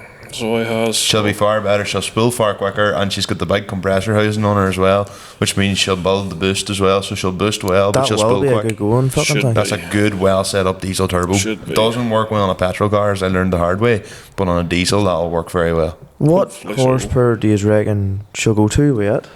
240? No, probably more. He says 350, and I was like, I would love to have seen her in a dyno whenever I had the XX50 on her. I would say she's bound to have been touching 280, 300. Like she'd had to have been. Would you? She was revving out fully. Yeah. Would it have been one of those things where you're like looking at the EGTs and thinking, what's going to build? That's one of them things where everybody would be standing under a fucking bomb-proof shelter. I didn't put an EGT gauge in that tractor. Like, fuck. No, nothing. You just kind of judged her by the flame. She's flaming not too bad there. The pipes going in and we left off a wee bit. How much I suppose you could see literally into your exhaust manifold too. Through top vent. Literally, the top of the bonnet, hers all vented like. Were you to see the glowing? Oh, no bother. Yeah, that means your EGTs are very high. Oh, yeah. I don't fucking worry about that shite. Like. See, that's the type of stuff I would freak out about. At least she's bedded in. Oh, I think she was well bedded in the night before on the pull anyway, like, but. For all that tractor, I would say if she'd done 15 hours since that engine was built on her, like that was it. Seriously? I suppose all she'd done was been on and off a loader, a couple of 100-metre runs up the track, or however far she got. You know, she never done a wild lot, like. She didn't. There was one night we were in Ballymena on her. Do you remember? Anyway, Ballymena, like in the evening, always just turns into a bit of a fucking about match. Yeah. And we were literally, everybody's just going down to the bottom and coming up again. There's no real order to it. No, I just kind of joined the queue. And we were. I think I put a TikTok up of it as well. Like, and it's me and I think was it Sean were both hanging off the back of your tractor, just and his video, and you just see the flame just. And you were nearly letting her die and then putting it down on there again. Oh, yes. You could have done that to her on a level road. See you coming up the road on her at night. Like you could have done that with nothing on behind her, and just that peak rev, she would have just shot the flame out. Mine doesn't flame now. The turbo on her. Mine used to be whenever here's a video of it. Me whenever I was drawing silage or drawing bales to come up a hill, you just see a flame coming out of her. Long flame out of her. Big flame coming out of her, and she was well set up, and now she doesn't do that now. The 120 I had done it too. So that whenever she was getting her tight on a heavy pull, she'd have done it like. Stevis Hill and any of our ground, a bit of ground we do rent, Art Loan. the hill would be nearly similar-ish to as steep as what your lane is, probably more or less at the bottom. And like his tractor without the turbo brought a 13-ton trailer. Now, yes, it was probably dewy grass at this stage because it was at night time, but it had been full up a hill that steep. Yeah. And now me and the brother were fucking. Now I've seen shit myself. 8340s with 18-ton red rocks struggle to get up that hill. Had to get the harvester with the chain 18 on. foot, you mean? 18 foot. You said 18 ton. Well, technically now an 18-ton red rock is an 18 because foot. of the high size and the wideness of them. But whenever we seen, so you had been in front of us, and the brother jumped in. And he was like, "Fuck it, let me do a load." And I was like, "No bother." And he was like, "Oh, who's in front of you?" And I was like, "Oh, Michael." "Oh, I hope the fuck he's not in the hill. Fuck, that'll be a complete mess." Got down now, here's brrrr, and now oh, he's in the fucking hill. So we drove up, and then whenever you made it up, we were like, "Oh, that's lovely." Good job. Yeah, like, your hill, even fuck. with my freezer on with grass, if it was second cut wet enough grass, I would be cautious enough about going up your hill even to your yard. Wee flotations on his wee freezer never left a mark anywhere. No, they wouldn't do. Not a fucking mark. Them new tires shouldn't actually leave as much of a mark either. Not they will. Not compared to the. Oh, like see in the night time, whenever you were drunk, it was probably like midnight. You knew where the super singles were. They're called bacon slicers for a reason. Like. Basically, one of the reasons why super singles are so hard is because they have like a straight sidewall. Those agri super singles have a more of a curve on them, so they'll not be as harsh, but they obviously still won't float compared because they're 385 versus 550. Like your super single will take more PSI too in pressure. Upwards of 100, I think they are. 10 is what some people would run a super single. I run them about 90. I know the dump tuner stuff at home's 90, but I couldn't tell you what another tyre, like your flotation tyres, go to. Maybe they're the same. I don't know. I think mine are running at 110. Are yours split rims too in your supers? No. Because I combined our old cow trailer's like a homemade job, and one of the tyres in her was well bad, and so I noted down the tyre size, and it was a real oddball fucking size. Nowhere had anything, and then rung care tyres in Antrim, and they were like, "Funny, don't know if it'll do your job, but we have an old forklift tyre lying here." I was like, "Fuck." So rung the old fella, was like, "As long as it's the same height and all, it'll be grand." Then we brought the rim in, they were like, "Oh, you bastards, split rim." And they were shiting themselves taking it apart because it could blow up to oblivion, like. I had never seen a ring come out and then the top part lift off and then them baiting the bottom bit off. Speaking of your hill, just another tangent. What has there been any tractors? Like, I'm sure that hill puts manners in a lot of drivers as well as a lot of tractors. Is there anything you've seen coming up that hill and went, how is that not doing that? Like, or has there been people you think have been like maybe had a tractor that's pulling a trailer that's probably a wee bit too big for the tractor, but they're a good enough pilot they can get away with, and then they come to yours and just go, oh shit. No, I've never seen any major handlings at home like that. I've seen a Masseys trailer count one year. That can happen. Yeah. Who's the biggest tractor? Two different 6080s actually got beaten my lane. One drawn side edge about 3 years ago. There was a shower of rain came, and I mean it wasn't even rain. It was just a skiff of rain. That's nearly worse. Yeah, I just left it greasy like. That's nearly worse. 68 you get beat. So how do you do that? Like, because I would say going backwards down your lane's very fucking scary. Oh, it's not too bad. Obviously, that was the summertime. He was fit the bike back and stuff, and going to the field and getting another run at it and try it again. He had no 4-wheel drive on either. But whenever he realised he was spinning, he hit the 4-wheel drive, and it just made it worse. But he left two big black lines up there, which made it slippy for the next man. But he was the baby tractor puller drawing that day for the Rosette, and then a 270 and a 260. Ah, okay. So what size trailer was he running? 14 ton H2. Be tight enough going up, bud. It just depends. Well, it was dry enough weather. Like, the grass was dry. I'd say if he had would he have 6-7 ton of grass in the chiller, light fluffy stuff, maybe more, maybe less, don't know. I suppose it depends how well chopped it is and all too, the density of the grass. It was longer, but then, well, I was going to say your stuff's well chopped. Do you use a chopper? It runs through the straw chopper and the diet feeder, yeah. So do you put the straw chop, do you blow the straw chop stuff into the diet feeder? No. I know we bought a new straw chopper there, but the last straw chopper was bought for the way our sheep house was set up. You had a lot of wheeling silage to do up ramps and stuff into wee feed alleys because all the sheep were on wire mesh. They were all maybe 4 foot off the ground or so. rather than setting blocks of silage out and then graping into the wheelbarrow and wheeling the wheelbarrow up the ramp. So you're fit to set the wheelbarrow on the ramp, put the silage into the straw chopper and blow it in. Then wheel it along to maybe halfway or 3/4 of the way. Then you could blow it the rest. You know, that sort of way. I basically cut out labour and cut out a man, and we used it for straw too, but predominantly it was silage it was used for. And like, even still, that straw chopper came on the 6th of October. Now I think the cattle was in the week after, I think, and there still hasn't been a blade of straw through that. Like, it's just been silage. There's not a lot of silage going through it at the minute. Like, you know, maybe a grab full and a half every day or something like that, if even. But it's silage. It'll see mostly, like. Does it handle it all right? Like, best. Grand. do you have to specify like extra knives or anything like that on it? No, it was all. We wanted to try that jail. Oh, sorry, it was more William wanted to try. It was like the jail chop. I think there was some screen you were fit to slide in front of your rotor. Okay. And it made your straw chop finer again. Yeah. But your man had told us that we couldn't get it because it wasn't available in that model of a straw chopper, and then there was a waiting list too. Like, I think it was 6 or 7 months if you wanted to order a new one with it or whatever else. And we were kind of like, need it for this time or need it for October. I think that was back in August. Like, we had our own straw chopper sold in May. Big Ryan bought it. May or June time, I think it went.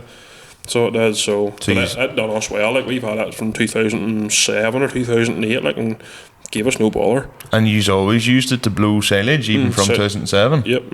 That's what it was for, mainly back then, was silage. And then it gets more straw now, for we changed the sheep house round from wire mesh to straw bed. Yes. So it's used more for straw now as well, but it's still mostly silage that goes in through it. Like. But if you're feeding, so a lot of your, like when we were in one of your beef houses there, where the suck cows were, suck cows were on one side and the sheep were on the other. Aye. Like, that's very fine chop stuff. That's a straw chopper. Aye. So it's a dream to grape and a dream to brush. Like, it's handy. Yeah, and cattle will love it, surely.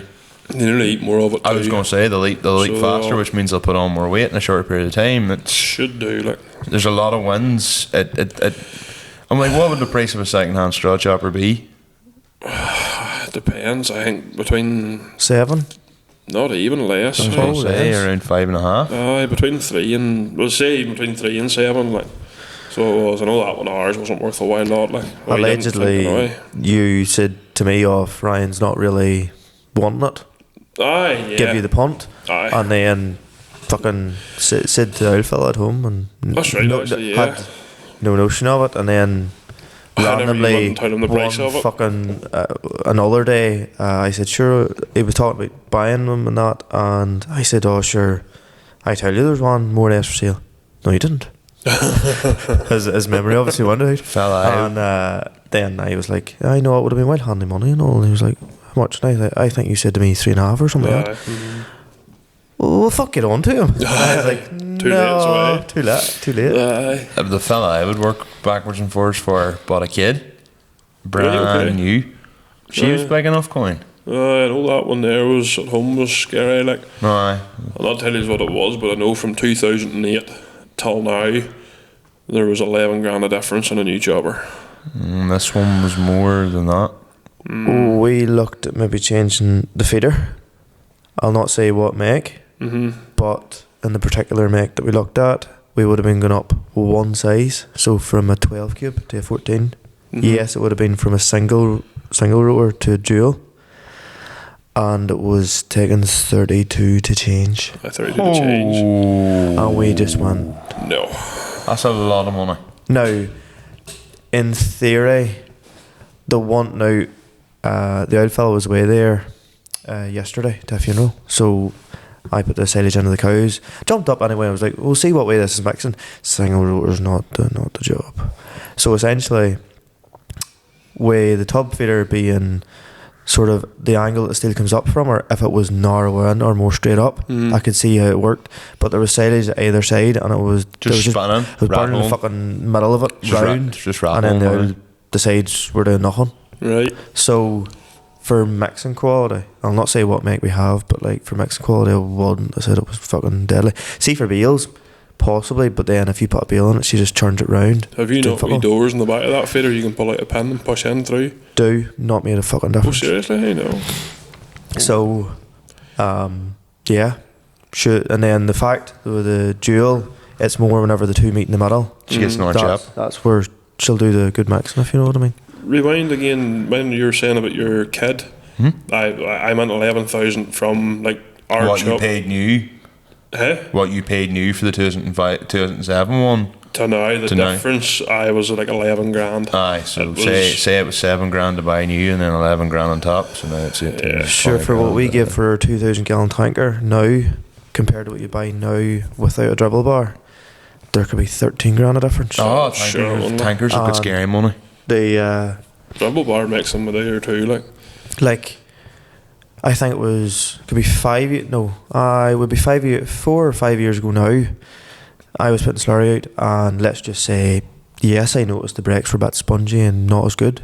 Turned out that she had blew the whole brake shoe and everything out of her sail. Nice. Cool.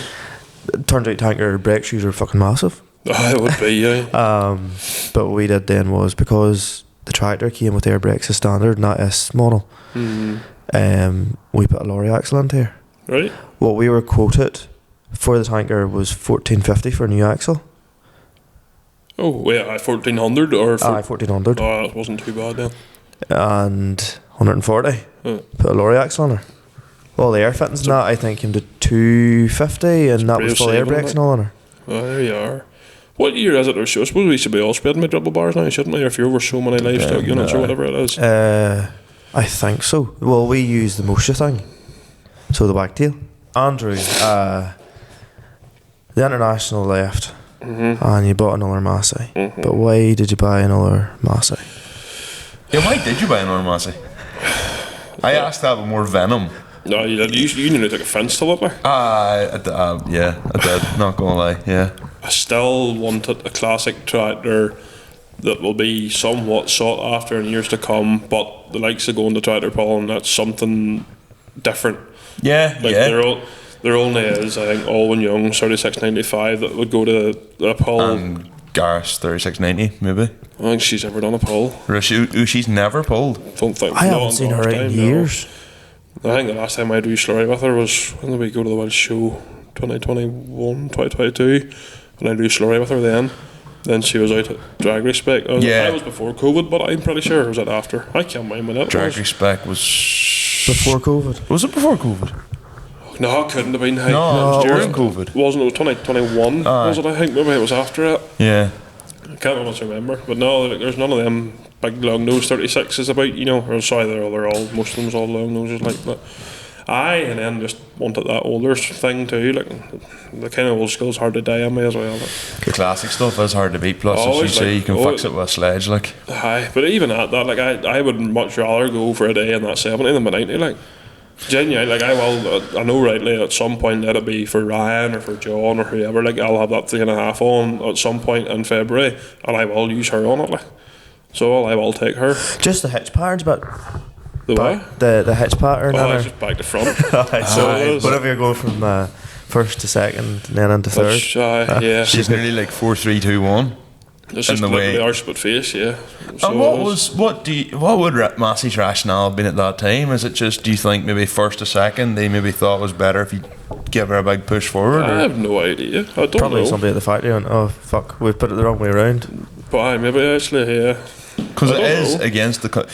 I would But see, be, then I remember driving Gareth at a Zeta, was it like a 160 Crystal or something, and it was 16245 or something like that. No, like a real fresh Crystal, like a new Crystal. Oh, right. Oh, for back in the Terre. time whenever you had Barry Reid and all driving it. Pass maybe, possibly. I Got can't it, even mind if I drive it or not. But I remember driving that tractor and thinking that this gearbox pattern is woeful. Like I don't know why they ever thought of doing something like that, but I'm sure they have the reasons for it. Like. Probably So not. they It's do. just a Zetter. It's the same with the TW and the Muirhill. Second First, second, fourth. second and third swapped round Yeah. on them. Like and for why I had no Yeah, idea. first, second, third, fourth. Yeah, it was actually Alistair or Ken's 141. I learned that at that time. Like. It's a weird setup. Like you go to pull down into second, it doesn't exist. No, you have it to go doesn't, no. across and then up. TW's 1, 2, and then 3's beside 1, and then 4's beside 3.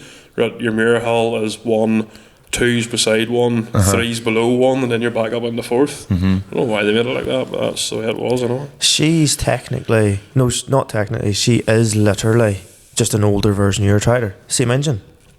Oh, the 70? Yes. Seems like, Well, that's an earlier version. She's an injection pump and manual pump yeah. versus the obviously common rail. Still down a shift, like same gearbox. But that would you notice much of a difference in like how dyna shifts come on, over time? Like, if anything, it's nearly smoother in the 70. Really? Oh, it is. Dyna shift backs was done on that tractor, mind you, before I got her, okay. and the 90 it was done. It was done in 2017 in the 70. I actually found out that post I put on that 3000 series appreciation group or whatever it was on Facebook. There was a fella had tagged another buddy in it and was like, "Geez, that tractor's still living." And then I messaged him privately. I said, "Do you know the tractor?" He says, "I owned it for 3 years." So he did. So yeah, I think Stephen bought her in 2015. Stephen bought her in 2016, 2015. She got the plates done. So Stephen nearly had her for 10 years. And how long did she lie at Steve? 10. No, you're at 25 now, like 8 or 9 years he's had her. Like, yeah. Stephen's had her right while. But how many hours on her? 7,800 or something like that. It's not Not big very hours. hard, like. But again, value for money. I was going to say, because like, you don't have to tell people exactly what it was, but you didn't give insane money for it. I told you, boys. Yeah, but like, we're not going to air that out. No, but even still, like, you wouldn't buy an 8340 for that. No, fuck, definitely not. You wouldn't buy a You probably wouldn't buy a 399 7840 for that. No, you wouldn't. No, you wouldn't. It's cheap horsepower, and it's a tractor you would expect could cost a lot more. And Pretty much, but then again, like, well, I suppose maybe people who didn't want to buy a 3000 series either. do you think it's kind of the same as like the 6490? It's a big frame. It's a big tractor for. Oh, it is. Well, Turn your mic around a wee bit more to you there, by the way, but. It's you're saying like boys are looking at going, oh, that thing was 145. Now I know yours isn't 145, but it's 145 standard. Say for argument's sake, they're like, that's too big to put in a slurry mixer or put on the shed or put on the mixer wagon or whatever they got there. Yeah, well, that's like the 6490 only fits into the one shade we have at home, and even at that, whenever the sheet comes in, she's going to have a sit outside. That's the sad reality of it. Same, probably. 70 fits in everywhere. Really? 70 fits into the rest of the shades. She wouldn't actually be tall. No, she's not as tall. No, and that's her on 42 and 30-inch rims. Like, she's still not as tall.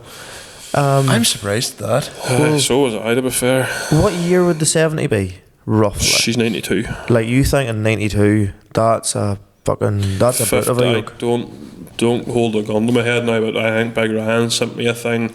Was she 56 grand new? But 56 grand in 1992 is probably the equivalent of 130,000 today. But I tell you, see, if you were an arable farmer, which is probably what that tractor was used for, like front things from PTO and stuff on her. Like, if you get that back in 92, you'd have thought you were the most you were probably the. Oh, jeez, it's a hell of a big tractor for what it is. Like, you could probably go on most silage for Ryan with triples if you want it with that tractor. Yes and no. The front PTO spins the wrong way on her compared to the modern stuff. And why is that? Pass, don't know. I'll tell it's not spinning at all because there's a shaft missing. The shaft is there and it's there to be put in, and I probably will do it. Could you put in a gear or something to make it turn the other way? You can, if you add, depending on the mower you have. Stephen, he told me that if you swap the gearboxes around in the mower, the front mower, they'll spin the other way. You're not going to do that to Ryan. I would. If Stephen has an old rough done mower, he did say he would do it for me like sometime. Just say he wants to see her in a set of doubles or a set of triples as much as anybody else does. Like, so it does. I think Owen Young in the video has mowing with a set of triples on it. Like, had it? Apparently so. They've big enough back end to have no baller. That tractor's probably overbuilt. So like, I don't know what the 3695 was. I think somebody else can probably enlighten us on it. Like, but I'm pretty sure that. Was it right in saying they were a prototype tractor? Like the 95 was a prototype tractor. Yeah, you even see like there's a wee air intake and all on the top of the bonnet of her, like just above the grill and stuff. So there is. She would have been the precursor to the 6190 or something. No, probably to the 8140. Oh, that's right. Yes. Pass. I don't know what came after a 36. Like 36. You'd 3655, 3665. Massey. Yeah, then 3670, 3680, 3690. Did you get an 80? You get a 3680, yeah. Did you get an 85 or 75? No. But you got 3655 for definite. 36, 70, 80 and 90 was your three biggest ones, I think. The 80 and 90 was the 7.4 engine. Would they have been the same era as the 3095, the 3125, etc.? Would they have been the big daddies of that kind of same era? Yeah, probably. So they were. That was the very start of the 36 came after your 31s, I think, as well. Like you had your 30, 85 or 30, 85, then you had like your 31, Well, 31, 15, your 31, 25, I think. In my head, a 30.95 is a 61.80, and a 31.25 is a 61.90. But I know you get a 31.15 as well. Your 61.90 would be far bigger tractor than a 31.25. Would it? Oh, aye. Your 61.90 is like your 62.90. Yeah. You know, I'd have thought a 31.25 and a 62.90 would been the same size of tractor. I think your 62s was 145 They were, for standard, yeah, I think. they were. What was a 31.25? Don't tell me it's 125 in the clues in the name. it is. Clues in the name, I Michael. think so. Does that mean a 30.95 is only 95 horsepower? Yeah. Probably. 30. Tommy McFall was doing well I with his don't know, 70? 3075, There was a buddy telling me 3070. the other day, I don't know, a 5 after it in the 3000s was turboed Yes. on Dynashift, I'm pretty sure. And I think the third, like in 3090 was mostly that AB or that speed shift or whatever it was, that gearbox. Like, I think, as far as I know, I wouldn't be bigly up on them, to be fair. No, nor So it me. wouldn't be. They weren't really a tractor even round us as such. I know their neighbour ours there, Cal Steele, Flying Fergie Man, if you ever seen him on YouTube, he has a collection of them and stuff. He would be the man to ask. So if he is listening, he'll either sit. He does listen. He'll be sitting screaming at the phone, "No, Andrew, that's wrong," or "Yep, that's kind of half right," or Like, close enough. For do you mind he got an old demo tractor out maybe a year and a half ago? yes, His demo, whenever she went back onto the lorry. Our wee Massey was on. They had to put it in front of her Oh, is because that right? then that lorry went straight to ours to deliver us ours, oh, very good. which I then found out in his video. Yes, there you are. Aye. Neighbour of ours here. So we live here we're in low-lying country, and yet despite that, here it's all clay ground. Just go to the back of my fields, there's a shuck, and your man over there, it's all real lovely stone gravelly ground. He is all Masseys for a long time, apart from a Sammy on the potato harvester. But he has an 8130, 6190, 3065. He's a load. He maybe has 7 or 8 Masseys. The 81 would have been the bigger model then again from the 36. I thought that's what the 36 kind of become, was the 81. I could be But wrong. like a 3190 would have been like an 8160 or something, or 3690 would have been an 8160. Oh, you're right, because the 36 was the Yeah. start of the modern day cab that they have. It would have been. So then maybe your 3655 would be more like your 6290, 61, 6290. Yeah, for they were the biggest Perkins you got, I think, in that 36. Yes, But, and then they moved to the. I don't think there was a 3660 or 65. I've never seen Can't one. mind if there's a 65. I've seen a 3655 before Alright. when I was 55. working There is his house. one. So yeah, it's a real nice one too. Like say a 900s and stuff. He is her basically welded to a Cambridge roller. So Right. there's the leveling boards in front of her. I still uses her like. So he does. That's class. I love seeing. Are you on the page Farming in the Modern Classic Era? Yeah. I love. That's probably one of my favourite pages to be on. I just love seeing. I met a fella on that page years ago. Richard Williamson Evans or something. Can't mind. I don't know if he is listening. He'll probably call me a dick for not remembering his name, but he is like an 8830 power shift, a Sammy Galaxy 170. You know, he has a pile of like real big but oddball stuff, if I you know love what that. I mean. Like I love that. it is class, like. So it really is. He is a Hercules 160 Sammy as well. Yes. Like there's not many of them about. Like. This is where you say you're telling me he's going to have like a Hurleyman or something like Oh, that. he has, right? yeah.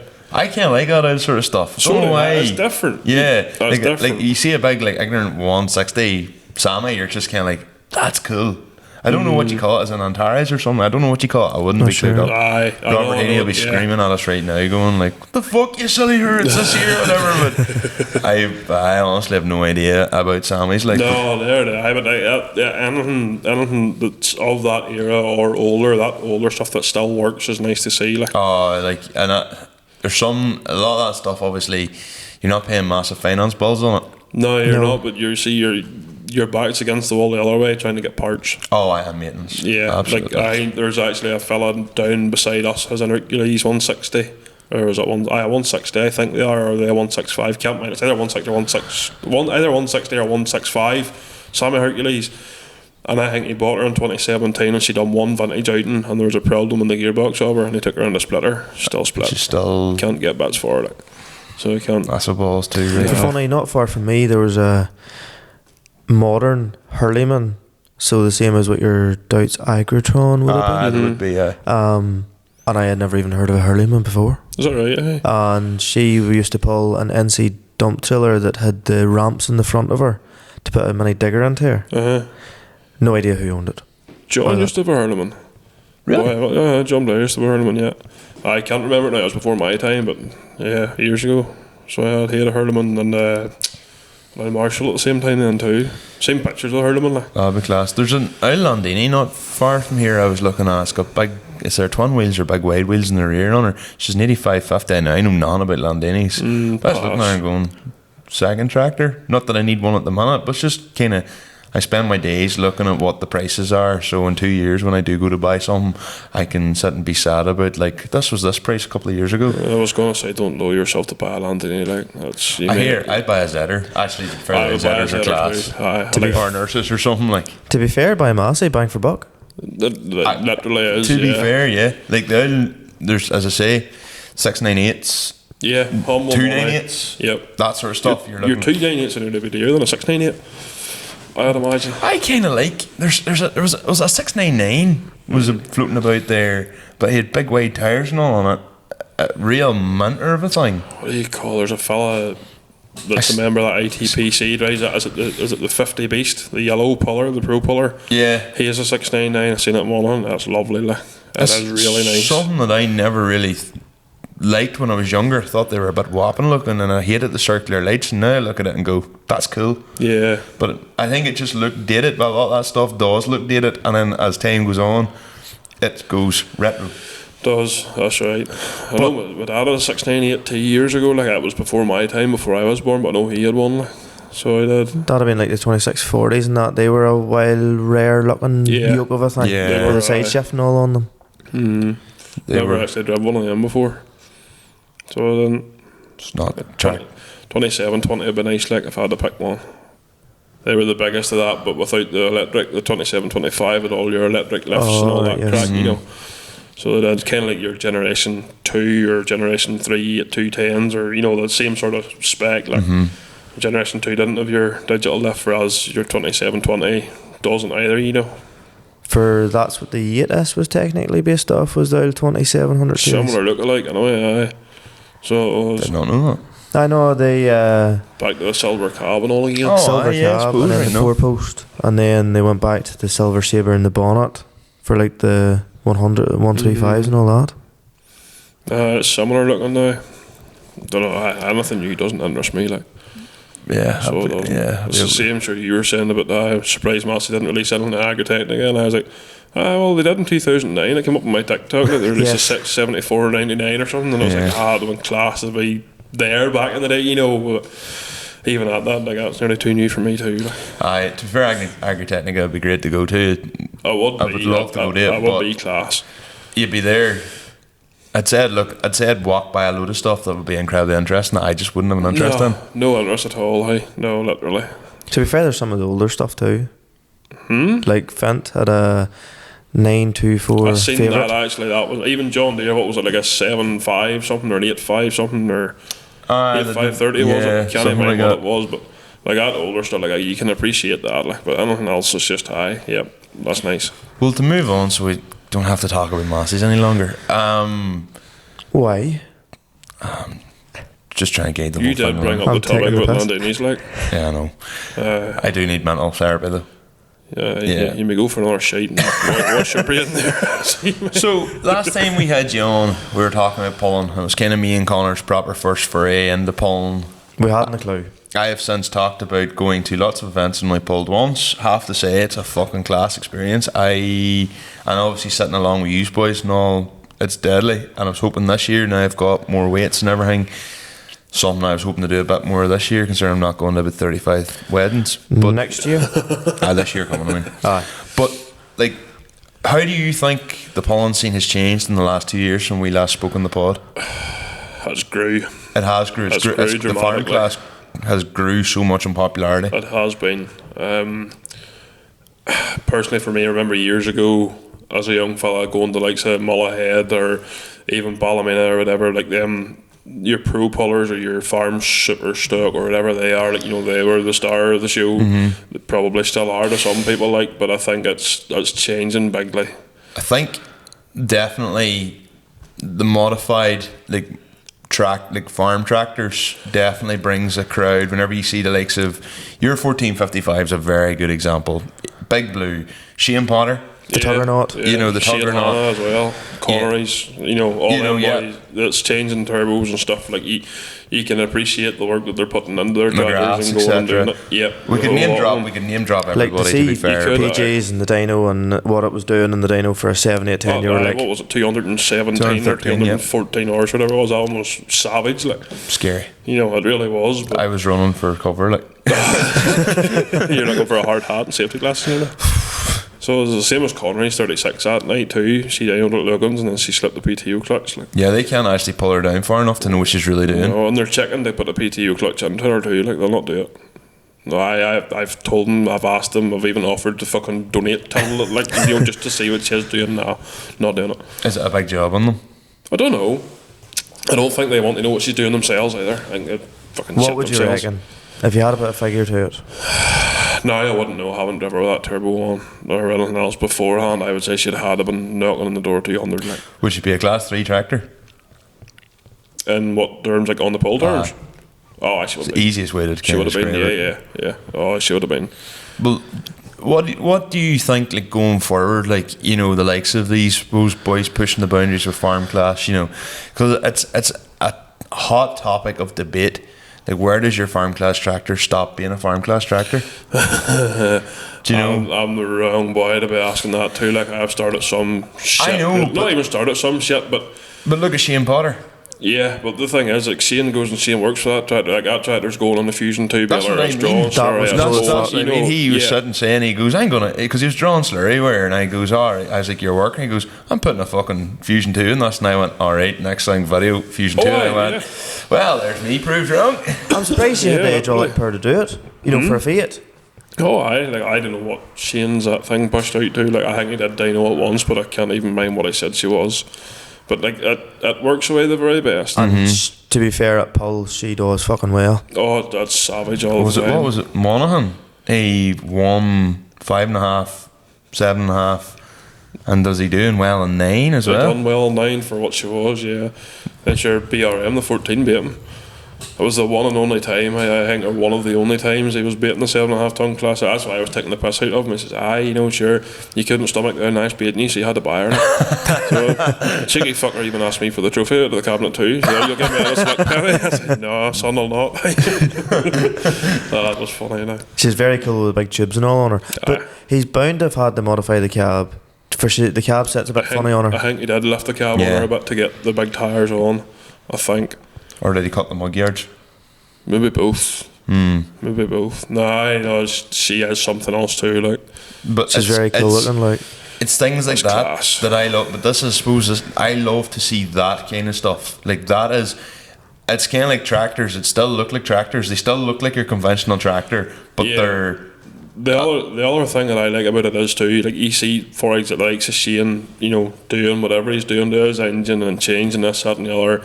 He's going after the bigger man. He, you know, like, that tractor's what, a 4.5 ton tractor, bare weight, like, 4.7, He had her weight up to 9.5 ton. You know what I mean? 7.5. You know, that 7.5 ton class, that tractor's at home on it. Like, you know, he's chasing the bigger fish all the time.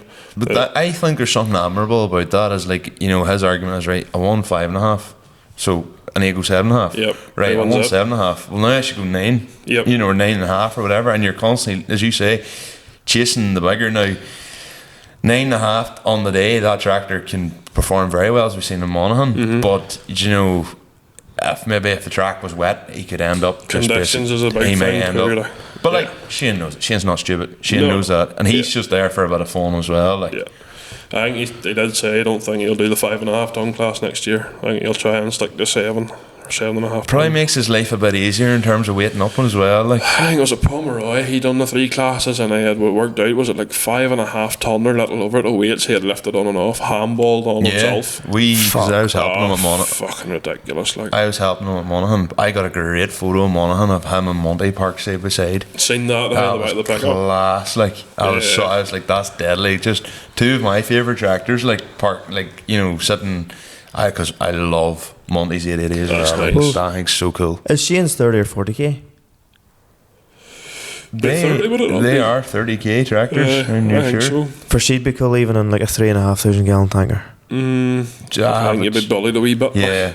But She'd- just for the sheer for the fucking video of it, like. Fuck, anything older doing anything like that's nice. Like, I kind of love seeing that older thing on like really like, so if you had like say a TW on a Fusion 4, yeah, like I love seeing that kind of, or like an your Nash on like say a 16-ton half pipe.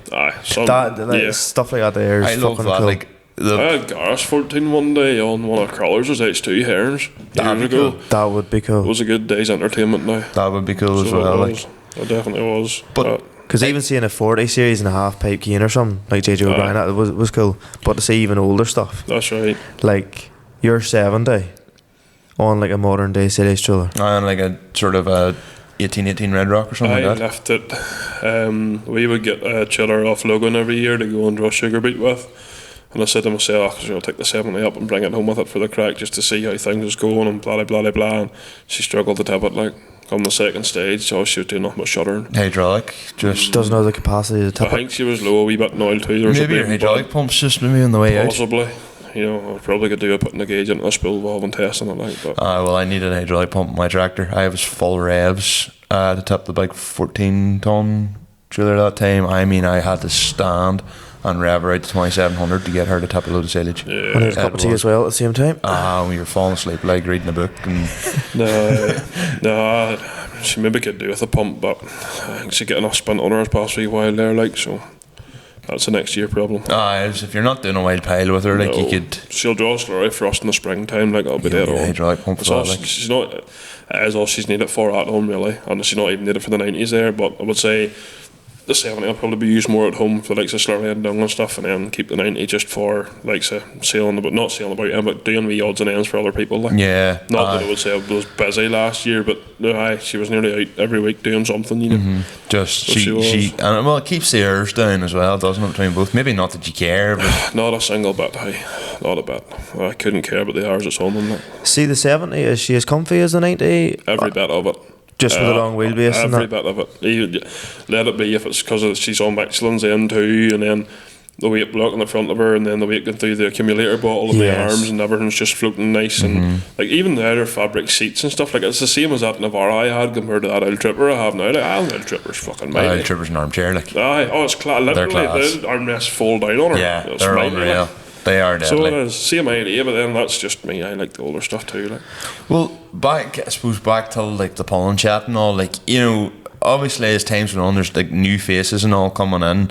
As I say, Shane Potter's probably in recent times been one of the more iconic ones, just given his tractor. but he's been the fucking he's been the topic of conversation and being he's next year. very heavily involved with it, you We won know. the watch this year too, but now he's clued in. Like, You know, and very helpful even behind the scenes and a lot of stuff. yeah. And there's a few boys like that. You know, Jack Hood deserves an honourable mention as Yeah. well. You know, and did you see his model? that he Oh, made? it was fucking so cool. That It was fucking We cool. were running about where he just come up to me and goes, "You seen Noel?" He goes, "Need a chat to him about my fault." He goes, "I didn't even get the fucking test run." It was my track. I didn't even get the test run. He goes, "Fucking Monty got it." It was savage. I thought that was cool. And it was Shane and Monty put a lot of time into that too, and the three of them was kind of helping out doing it. Like, no, it was good. I didn't see it in person. I wasn't at the we show, did. but We Moira's will not miss Moira. I love model tractors. I can't even mind why I didn't get going, but I know there was a reason why I didn't get going. I was kind of annoyed, but it is what Shit it is. happens. We like, only got like an hour and a half around it. yeah, we had to speed run Moira, like, and that's hard because you could spend 3 or 4 hours at Moira properly looking at stuff and talking to people and everything. Like, it's a social thing. It is, I know, right? Just as you were talking about models, me and the woman went to Montgomery Farm Supplies there up in Limavady. Yeah. Some part of the world anyway. Aye, if you haven't been there before, go to it. Like, It's meant to they have be a fucking diorama in the middle of the shop. That's class. And I guarantee you it's at least maybe that's half the size of a sort of square where we're sitting in. Like, that's fucking massive. That's deadly. I love that. Yeah, it's savage. Like, That's class. That's the type of that would see a proper. oh, she was pissed off right enough. I was nearly like, wanting to go and get Christmas present for Wayne's and stuff, sort of like, and I was the biggest Wayne there. Oh, I down and about. I was fucking A1 now. But see, like a shop like that ran by enthusiasts and people like, you know, them boys have went to the effort of putting in like a diorama or something like that. Yeah. That's the type of place you're just like, I don't even care about the drive. Like, I want to go back there. Yeah. Do you know? There's a lot to be said for something like I that. always seen it on Facebook and stuff, and I always said years ago, I must take her on up there. And it was actually her suggested it, and I was like, yes, please, I'll go. Yep, I'll drive or do whatever. And Yeah. it was worth making the trip to go to. Like, so it wasn't that long of getting there. They're an hour and a half from the house.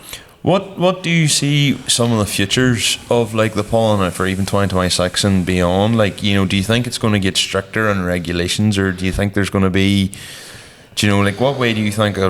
Suppose we're not really educated to talk about pro, so we'll leave the pros to other people. Farm class really is where we're at here. So I wouldn't say stricter. I think more competitive, maybe. You think there's going to be more people coming in and pushing boundaries? Because I think there will be.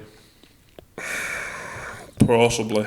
I can't see how there wouldn't be. Well, there only is one man that's pushed every boundary to the limit, and he knows because he's been looking at them and reading at them. It's Shane. Yeah. You know, and like he's done it to get where he is, and that's fantastic. But there will be more people come in like Shane. Probably, but you see if they do it right, that's fine. Like, I'll not mention any names on this either, but like I know there was another fella like had swapped his drawbar.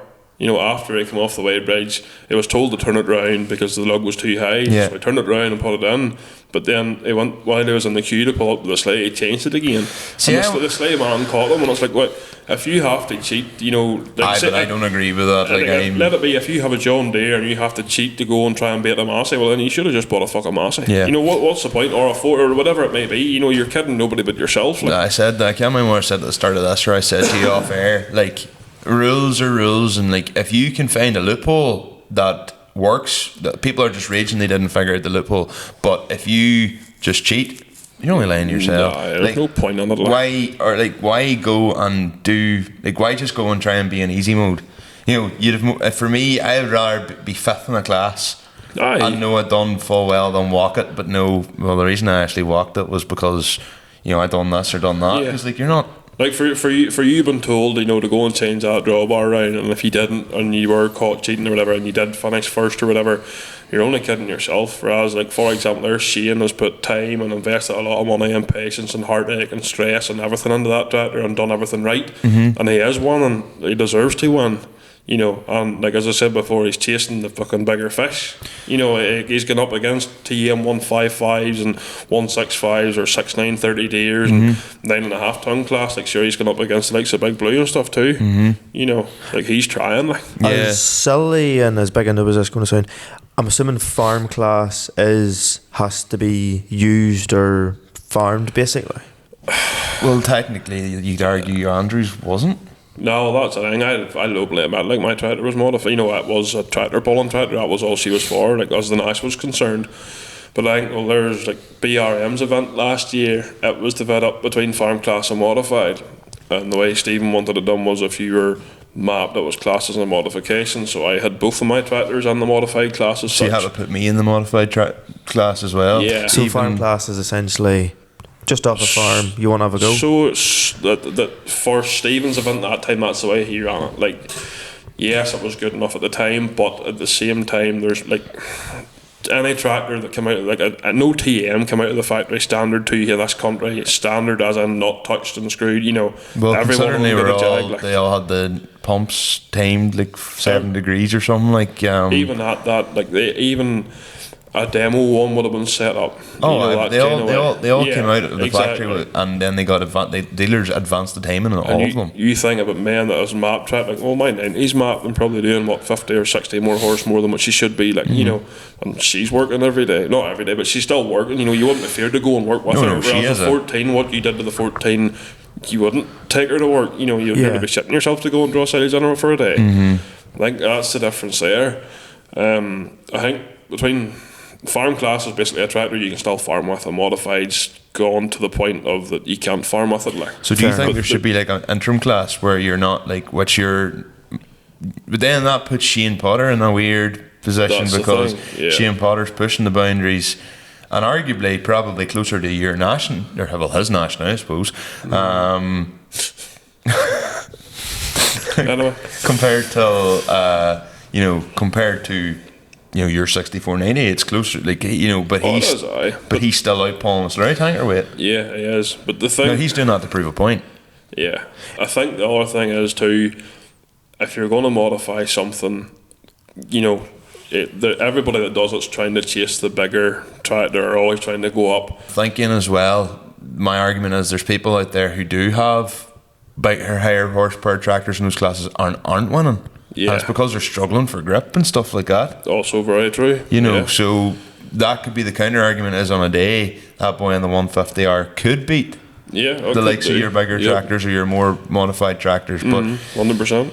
Well, the likes of, and this distinguishing the two, if there was enough time, or maybe there is rules there that I'm unaware of, but like if you had time to dyno every, say in a theoretical universe, you dynoed more or less all these farm class tractors, and came to an agreement, like, say like your 90, you're allowed to have a map tractor. There's not many tractors in this country that aren't mapped, because I think everybody would know that a tractor nowadays coming out of the box, because of all the emissions and all that, they are dead. New Hollands and New Deers are fucking dead as doornails. Like, they all need a wee G up just to liven them too. Like, but then again, you'll have the fucking key. I seen it the other day on Facebook, and it really sickened my piss. There was a buddy put up on one of them Massey groups and was like, I have a 6485 tier 2. Want to remap it, what's the safest power I can put it to? And I was like, well, I don't know, but I know mine's at 207 or whatever she is. There's the proof of it, there's the dyno figures. And some stain of a human question mark turned around and said, oh, well, if you want a bigger tractor, buy a bigger tractor. That fucking doesn't work like that. Yeah. Like, no harm, but what if you...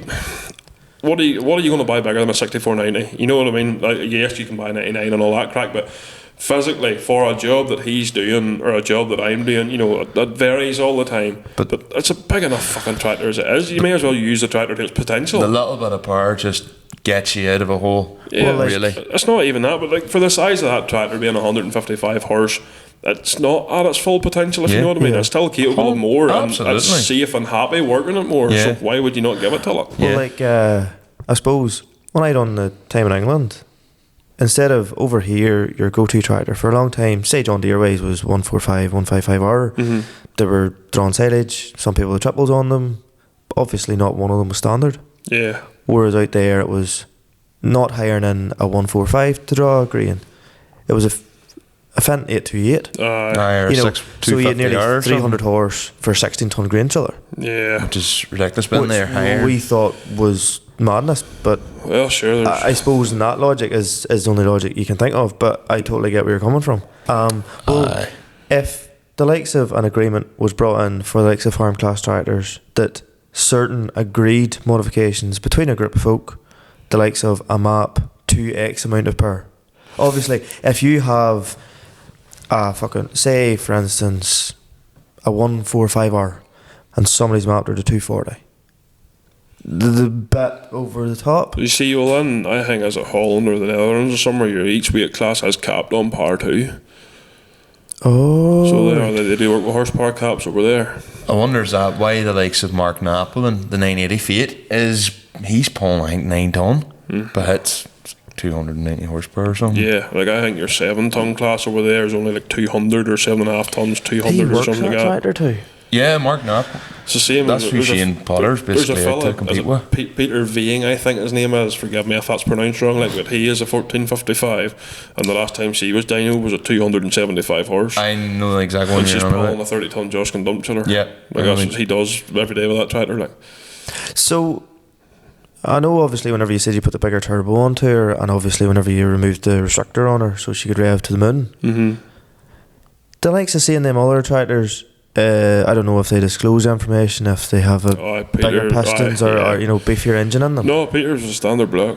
So like Standard Blue X. Does that surely give you the confidence? That too, but He ran an HX40, and his pump was done by, was it Dickenberg Diesels, I think. Yeah, Over they're there. like the OGs, like Yeah. they are. So it was Cook sent his pump, I think, to them.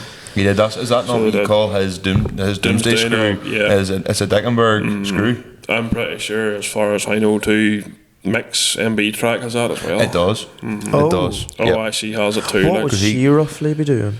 I don't know. She's not 205 or something. No, nowhere near that. He can set her up that I far thought as he could wants. go anything between See, 100 and 200. That's not the original engine in that tractor, you see. No, I it's think- combine engine. Yeah, to my Because knowledge, she yeah. can fucking boogie. And is Oh, that something on air? Would he care about that, or should I be editing that out? No, I don't think he'll care about that, no. I don't Like think. what he done in the pit of Mandello. Oh, Yeah. How I mean, the fuck he even got that thing to do that? rash, man. he is rash. Fuck.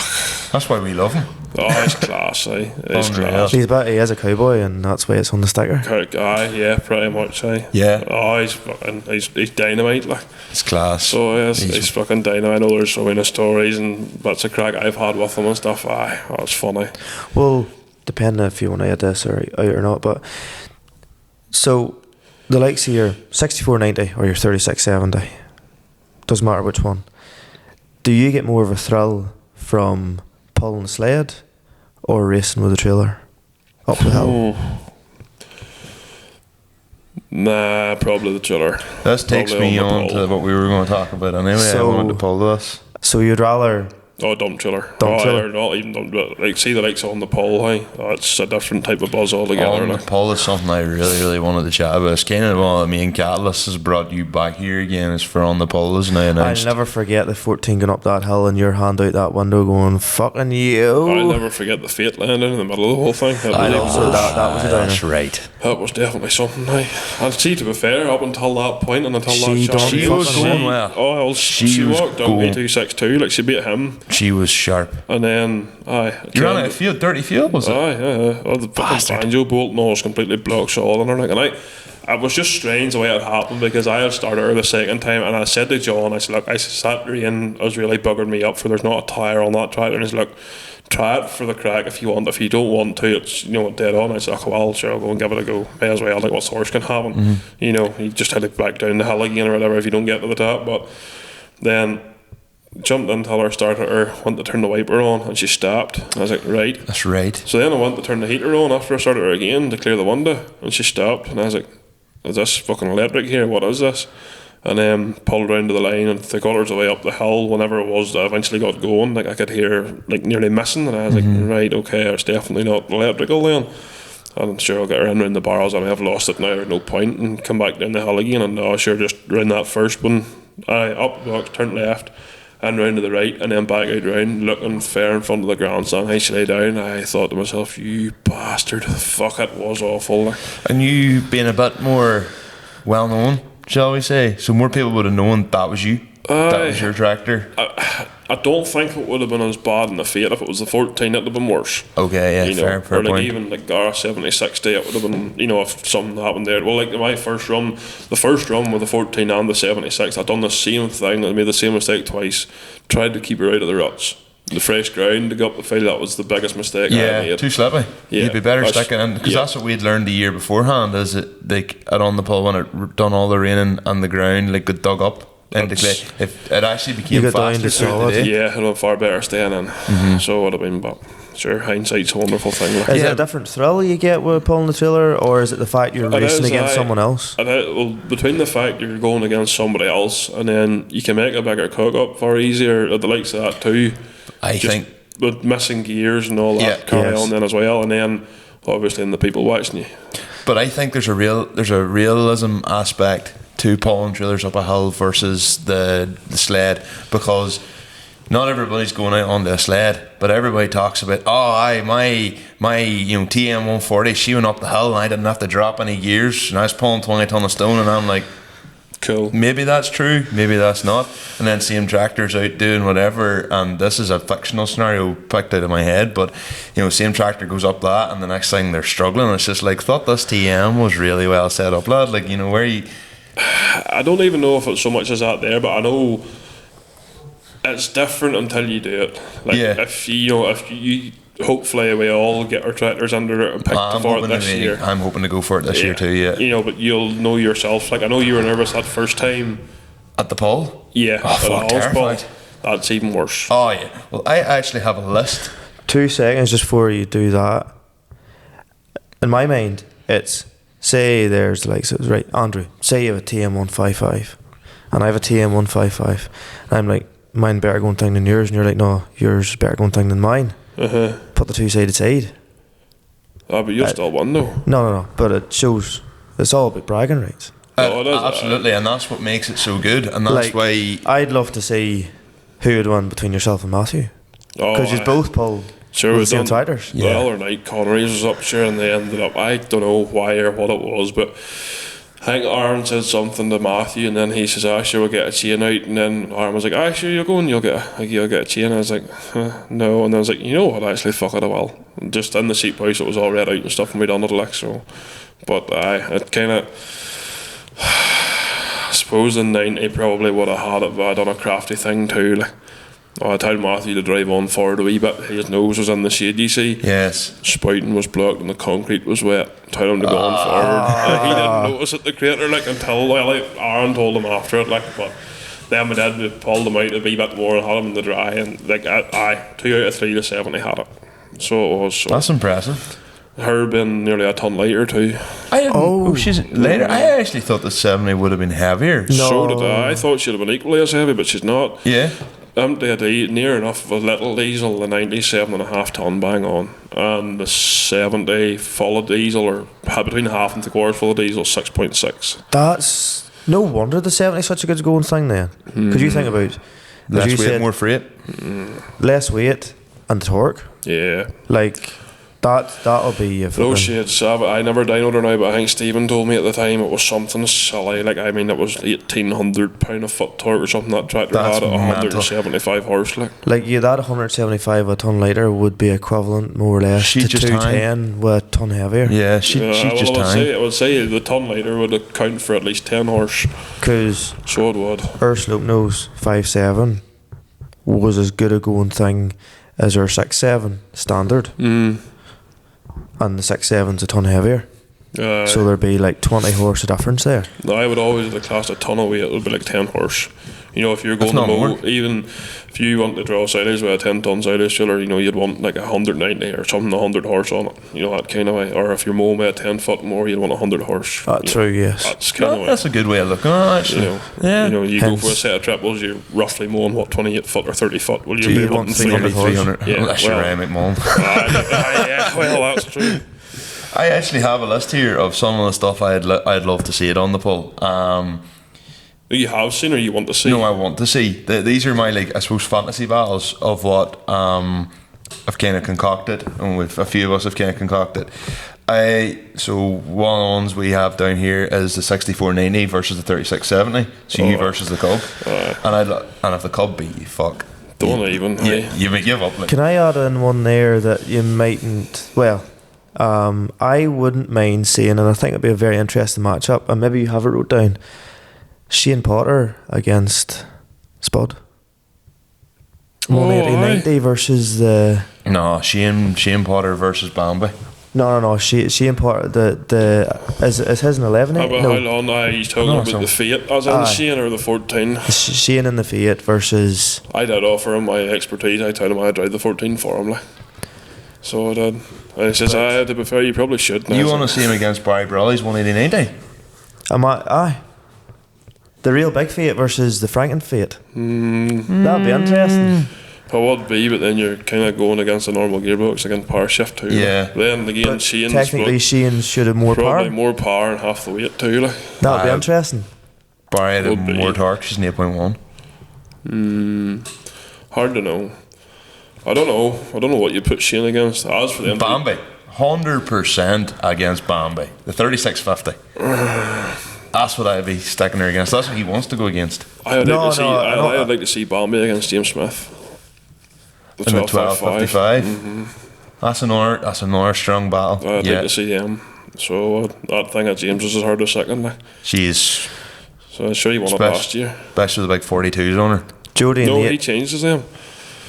It's only 28, 38 on her in that 12.55 whenever he goes to the likes on the pole. Oh, did he put her back? I thought he had her in the 42s from the pole. No. He put her on the later ones. Jody and Nate 210 versus PJ in the 7810. So yeah, I would have said even that there, Jody against Conor would have been a good one, like the 8-2 as well. So it would have been.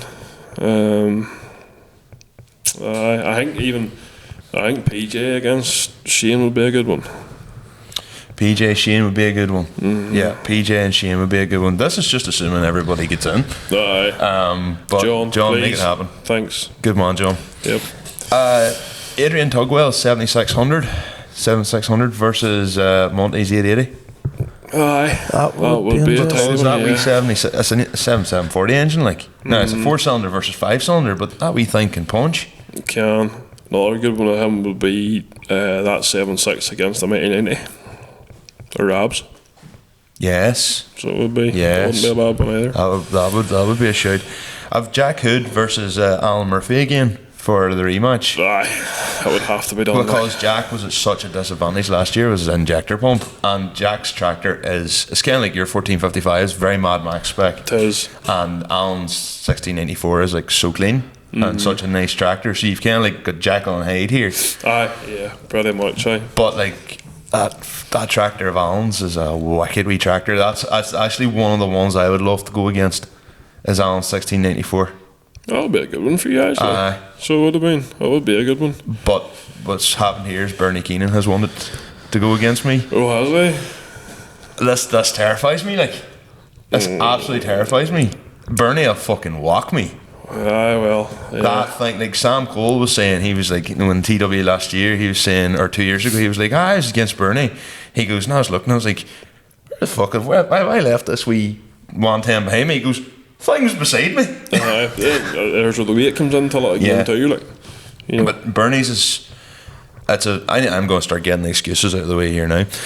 Bernie's is 155 horsepower allegedly, and he's got 30k. So he's better geared for pulling. He has the wider weighted rims in the back. Any other disadvantages of my tractor? Driver. Yep. Yeah. Bernie's a much better pilot. So, But you look at it, but like I think Sam Cole's TW at that time was in 180, 185 somewhere she was there. 170. There's bound to be between 2 if not 3 ton of difference between them two tractors. Very true, yes. 4.7. Well, Bernie's TW. is I can't probably if you- 5 with the bigger rear wheels. If he's not on no weights, he's Well, probably around there's 5. 2.5 ton. So take it back to what I was saying earlier, 10 horse per ton. There's your, roughly Absolutely. close enough. What about Andy Hamill's TM135 versus Ryan McMullen's 6290? I'd even have said the TM135 versus the 67. Possibly. Or Ryan has to bring the 99 back, but I will have that. So he funny, has to have the 99. funny you say that. Andrew Hall. Andrew Hall is exactly what I've written has down to be. here. Hey, has to be. Who would you want to win? Fuck. Aye. No, well, I mean, you have to say Ryan because you're mates, but also. I want to say Andrew. I'm mates with Andrew too. Like. Aye. So, I've been out there. Andrew's mean to me, so go on, Ryan. I think the big thing that helps Ryan butts the speed around the barrels. Yes. You look at any of them poles that was done on the pole, Alwyn, Young and Ryan was the two fastest men around them barrels. Yeah. Like. So it was hands down. Is that driver or is that tractor or both? I think it's more driver than tractor, like, to be fair. So it is, but I just know that the pair of them is wild quick, like. Ryan's a lunatic, so yeah. It's fucking nuts. Yeah. Absolutely nuts. But also, when you see him driving, you see his in tractor footage, he's so calm. So you didn't see the clip of him going from second to third in the 99? She'd be a bit sticky, or she was back then, like. Oh, it was fucking cruel, like. Sorry, Ryan, but it was bad. Again, it's Ryan, like. I know, but Jesus, it Were you like, was. bite the pillow, girl, just take it? No, you seen him going fucking like first, it's like, go on, yeah, fuck. You nearly seen him actually fucking, that was funny, like. Or So it was. another one, Dwayne McKeever's TM155 versus Bertie Arthur's 6820. Aye. That'd be blue versus green, like. I'd actually like to see the 14 up against Bertie's 6'8" again. Really? Oh, yeah. Well, no, like Bertie's 6. I was always very close between them two tractors at any poll. Like if he was third, I was fourth, or if he was second, there was always a place or two different. But I would just be nice to have to see the 14 get the better or up the hill, just to wind Bertie up. Sorry, but just literally for no other reason. Yeah, no. She's had her back to back on a concrete yard. She's had her on tractor pulls before, so it'd be nice to see the pair of them side by side, that kind of way. I actually had also thought of you versus Dwayne, 90 versus the 155. Like Dwayne's a mentalist. Dwayne's words to me were, I will drive literally the tyres off those rims to win. He we know what Dwayne does, kind of as a day job. He's adamant. He's like, if I'm going there, he's like, I'm going to win. See, I never even really had that attitude on the pole. It was always if I ever get, as long as I get to the top of the hill first, I was happy. It's not even the fact of making excuses, but round the barrels and stuff, I never was really bothered about it at all. I think the bragging rights, the hill is probably 80 to 85% of the race. Once you go around the bars, yes, it's good for going, who's got the skill, or it's a good way of I guess extending the event a wee bit. It is. And also if you hit the spectators something to watch too. And if you hit a bar, then some people go, I never touched that bar, and I'm like, the bar's literally lying on its side. Yeah, it didn't do it itself. It's underneath the chiller. Camera doesn't lie. Yeah, that's so literally watch. I didn't hit that bar. Okay, if you say so. Fine. Yeah. There's always a sore loser. It's gonna be me. What do you mean I didn't hit that bar? What do you mean I hit that bar? I was nowhere near, and it's literally I have footage of me hitting it with the front wheel. It's not even hitting the bar or nothing, but even the year I won against Owen, I started off, I think, or Owen Duffy in the Zare. Yeah. I think was it the first time I got away lovely, was it third high or something I set off, and then I was like, oh sure, I'll try fourth the next time or whatever it was, but I had went for a taller gear again, but mistaken, let my foot off the clutch and tramper, nothing happened. I was like, what? And it was maybe 2 or 3 seconds before I'd realised I was in the wrong gear, and then I had to start and cheat. That was fucking another point too. You were kind of cross at and thick at. Yeah. So it was. To be fair, if you get in, you'll be standing there going driver number 20. Oh wait, where the fuck is driver number 20? Oh, I'm driver number 20. I just make my way to the car. Driver number 20 missed his run. That's because it was you dick. Yes. Good point. What about Owen Duffy versus Emmett Sherry's 8210? I think that'd be a good matchup. I would say that the 82 being lighter would be a big advantage there. So it would be. Do you think Emmett will drive the year? I'd like to see him drive. I'd like to see Emmett drive. I would like to see him drive. I would like to see Cook come back too. Yeah, 100%. I would like to see Cook back in Big Blue again. Well, I mean, let's be honest. We need a tug or not versus Big Blue. Has to round happen. 3. If this is the last year on the pole, it has to be. Even a best of 3. So if some of them does make a slip up, yes. So obviously the first year, Cook wiped Adrian. Absolutely wiped them. Yep. Last year, definitely closer. Oh, it was a lot closer. Definitely closer. It was a lot closer, but it was also nice to see Big Blue beat Allwyn's 84-80. For I know it was the first year I'm pretty sure Allwyn did walk Blue, or it was maybe close a bit. No, it was. I think did Alistair caught him at the end of the hill. Just about. But then as they got to the bars, then but I know Allwyn Young this year fast and around the bars, as you say. He is. Even as young boys, good to watch too. Matthew, he can steer. So he can drive.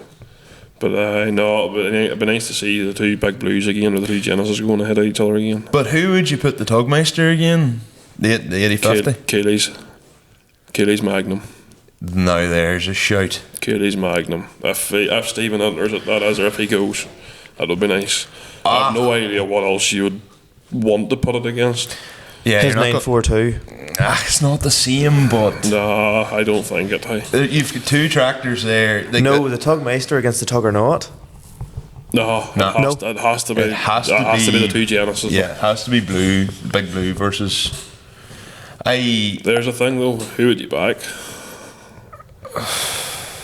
Or who would you put a bet on if you're a betting man? Between Stephen and Adrian. Adrian and Alistair. I know. Lads, I'm sorry because I know both of you listen. Fuck. Adrian will be sitting, you'll see him sitting the iron down now. Right, Michael, come on, what one is it? Fucking the steam come out to him and out of the iron next. Adrian will be having me dragged in that dark room and beat. Because Adrian has bought me pints before, I'd go for Adrian. The fuck are you? I bought you pints before, would you back me in, do you? Would I? Yes. Oh, good man. I'll buy you another pint in. I think if Adrian's tractor's going to go the way it's going, like, neither man's a bad driver, but if Adrian's tractor's going the way it's going and Alistair doesn't make any real changes, Adrian will probably have him from a spec advantage. I would don't know who would back. In two cents, I would like to see them both get it. I would like to see Adrian get it because from Alistair giving him that big of a fucking ass whooping the first year. The same time, I would like to see Cook get it because Big Blue kind of set the benchmark for the whole thing. So, but I just know what would be interesting to see. Like. To be fair, another good matchup, in my opinion, would be Adrian's 165 versus Dwayne's 155. Would be a good one too. I'm sure both will be set up. I think Togwell's 165's over the 2 mark now, like. And I'm sure Dwayne's probably over the 2 mark. Dwayne will be fat on early. We can't take Richard Bradley this time, right enough. Bradley's not going to do that with a tractor. Probably knows they could pull the PTO dyno around and get the Dwayne knows the right man to talk to about New Hollands. So Sam Cole, another listener. Yeah. What about Adrian's wee garden tractor, the wee small Fendt, the baby Fendt? What would you actually put it against? What horsepower would it be? I think it's 130. I think so, something like that. I think she did see a bit of a touch of the computer. I think she's out of the warranty package. Like, I'm nearly sure she was touched by the computer. I know what you put up against. I really it's don't. It's a very weird matchup, but her against Ken Cook's TS 115 engined County. Franken County. The Franken County. That would be really different. It would be. That's a good wee tractor, that wee 1374. That's a good wee tractor. John's on 6910. No, I get mad. That's the Blavian powers and all now. It's well over. It was 180 something, isn't it? 170. It was 170 for the last run. Maybe it is. Maybe that would be a good thing to go against Dwayne. Yeah. Yeah. If it doesn't go against Birdie. Maybe. I put the 70 up against him too for the crack, like. So in similar power, just 175 or something she is. If it would be out in time, Gareth's Magnum. Right enough. I forgot about that. I forgot about her too. And even against the mule. Because I the mules I think the mule will be a step further than the Mag. I think, for the mule. I think Gareth chatted about a while. I know he did years ago, but trying to put that tractor on a big baler, a Heston or something like that. Oh, there was chat about that years ago now, but I don't know if that'll happen or not. Because would you say the mule has went to the stage where she could go against the likes of Big Blue and the Tug or not? Damn close. Would that be a good race? Severe disadvantage for Gareth, for gears versus the buttons. True, yeah. That's the only thing. But it'll be interesting to see. So it'll be, but depending on what way Shane, gives his touch to the 14, that could be another good one. Absolutely. So it could be. Is he possibly aiming for big horsepower with her? I think so. I mean, the man's mental, so yeah. I would imagine so. To be fair, actually, it would be interesting to see a big 4-cylinder Massey in it. Yeah, why would you not enter? We've spent time talking about the rest of us, but you haven't said, would you go for it? Alright enough. Never thought about it, to be honest, but it's... What horse is your 6'7"? She's 178.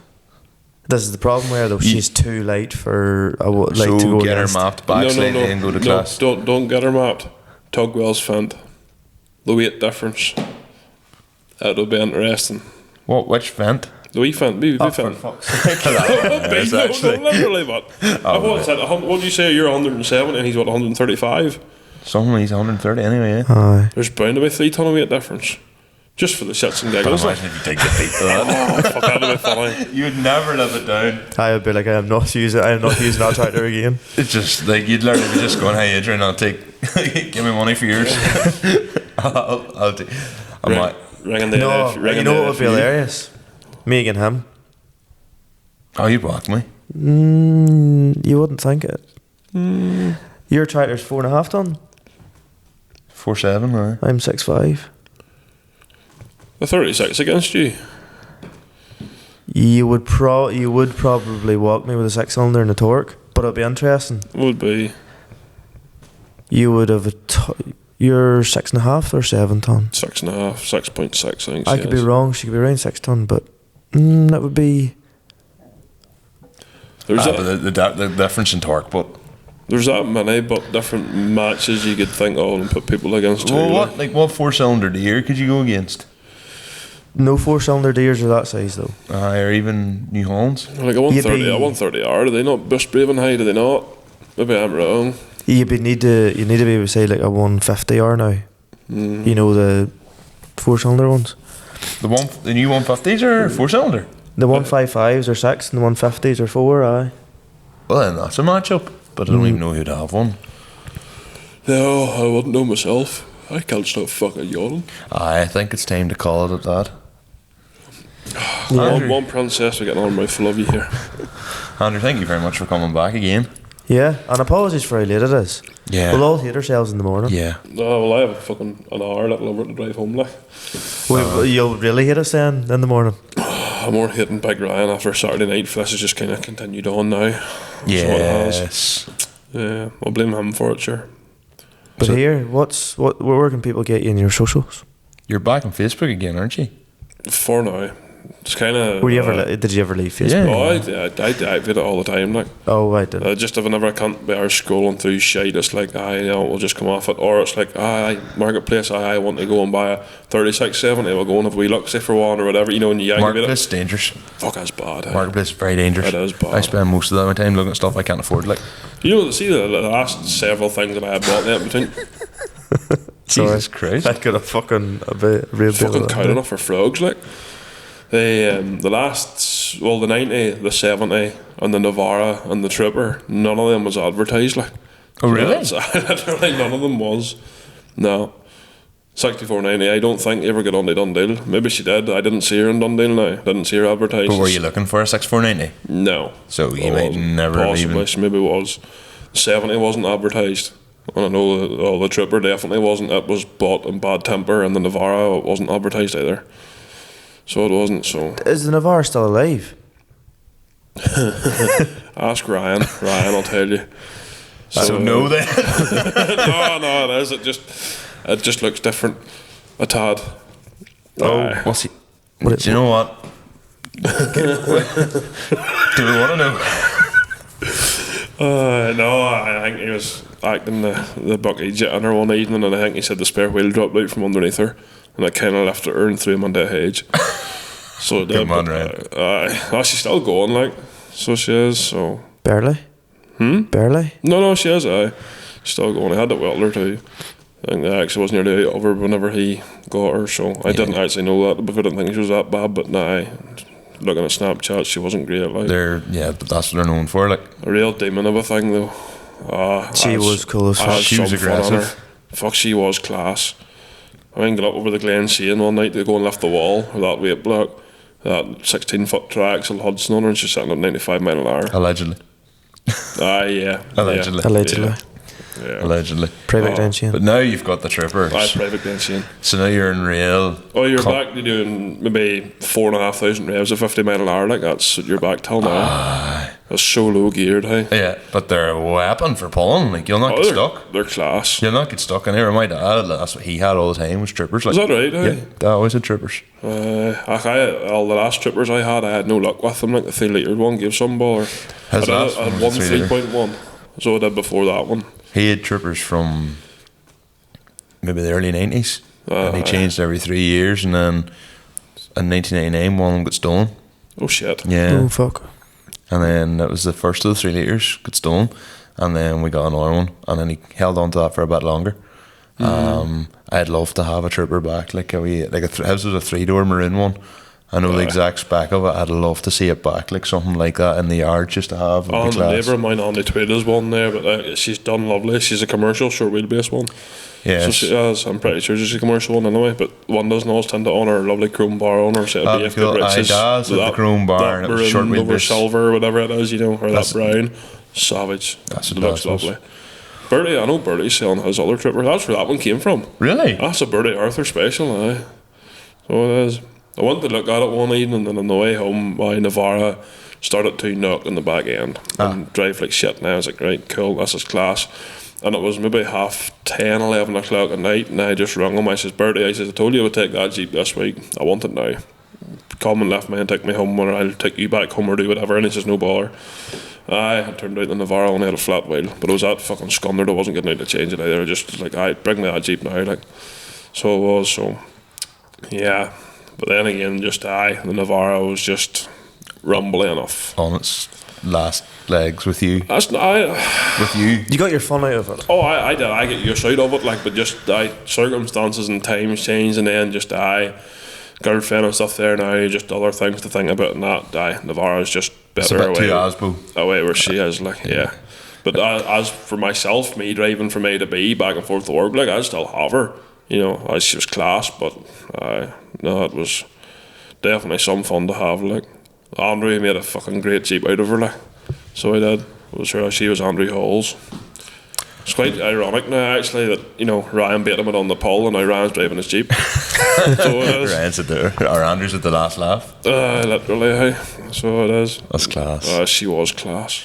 What are you on TikTok? What's your is it Morton 8260? Morton 82, I think it is. I couldn't even tell you, Michael. I don't know. Fuck, it's 1:25. Yeah, here we're gonna. Yeah, Andrew Morton 82. We'll call it that.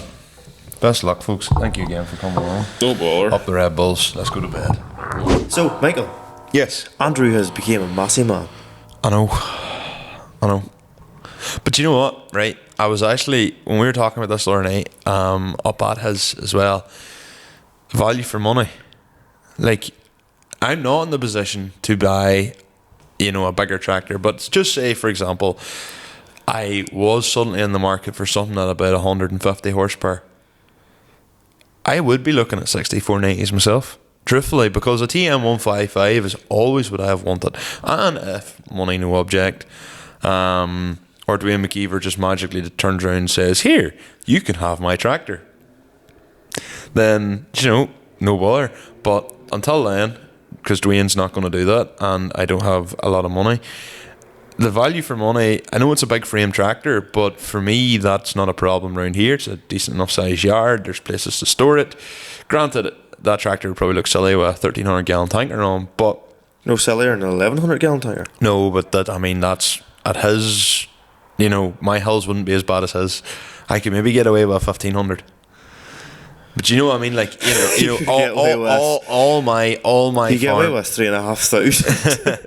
all my ground around here, all my kit has kind of been based on a 100 horsepower, shall we say.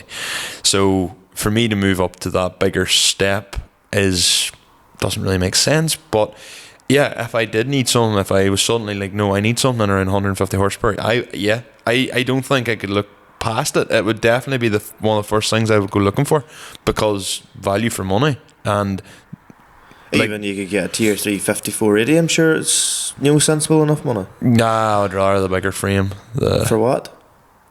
I think they're cool. Fair enough. I think it's I just like the look of them. No, see, to be honest, the 6.6, and even to be fair, the 7.4, but that's 626. Is that the Valmet engine? Sisu engine? They're not Perkins. Aye, no, they're the Valmet engine. Aye. So there's boys in Finland and Valdres of them going at like 33,000 hours. So, like, yeah, I would have to eat my words. Obviously, I would rather still a New Holland sitting in the yard, but, if it come till how much do you have to spend, or how much do you want to spend, and what can you get, I think the 90 and, to be honest, you'd probably get a 4355 for reasonable enough money. Yeah. You just have to watch this and cook yourself. on a regular basis, or smash back windows, or no. Look, it's sad to see the Nash go, but to be fair, no better man than Shane Potter. We did a lot of bumming about blowing about Shane Potter in that last podcast. I'd say we probably need to get him on at some point too. So I did, just to discuss just talk about fates. You can sure just be me and Shane, like, it's grand. Cheers. I like the way you just like could get rid of me so easily. No, I think that'll be a good one too. But yeah, look, Andrew, general, he's a wealth of knowledge and a wealth of character. Yes. And a wealth of conversation. Yes. So, yeah, look, I think we'll close it up because that interview went on long enough as it is. So, oh, it did, surely. If you've made it this far, guys, and hopefully you have, you can follow us on the pod sites. Conor's taking mind blank, so I'm going to jump in. You can follow us on YouTube, Instagram, TikTok, and Facebook, all on @LimitedSlipDifferences. If you want to follow Conor and his own personal stuff, mainly TikTok and Snapchat, it is at Conor.Magoo. There we go, I remembered that. But for me, it's on Instagram, which is mainly where I post, but I don't post that often on it now because I try to use the page. It's at @MichaelScullen_, and my Snapchat is @MScullen. And just in the event that you would like to sport some of the merch that Michael is showing off tonight, it's at Visual Antics and on the Limited Slip Differences page. Yeah, we should probably start putting that at the start of the podcast. If you look at the Facebook page, I've changed it all again for it. Good man. Well, I changed the bio, but I still changed the bit. Better than what I've done. But here, guys, until the next one, enjoy yourselves, stay safe in the roads. Yeah. And you know what? You'll not be on the ground, but make sure you don't tear it up if you are on the ground. I don't think people have to worry about tearing up the ground with that fucking frost. Best luck down under, fuck you. Aye. Yeah. Exactly. Park, Reese, take it easy, lads. Yes. See you later. Bye-bye.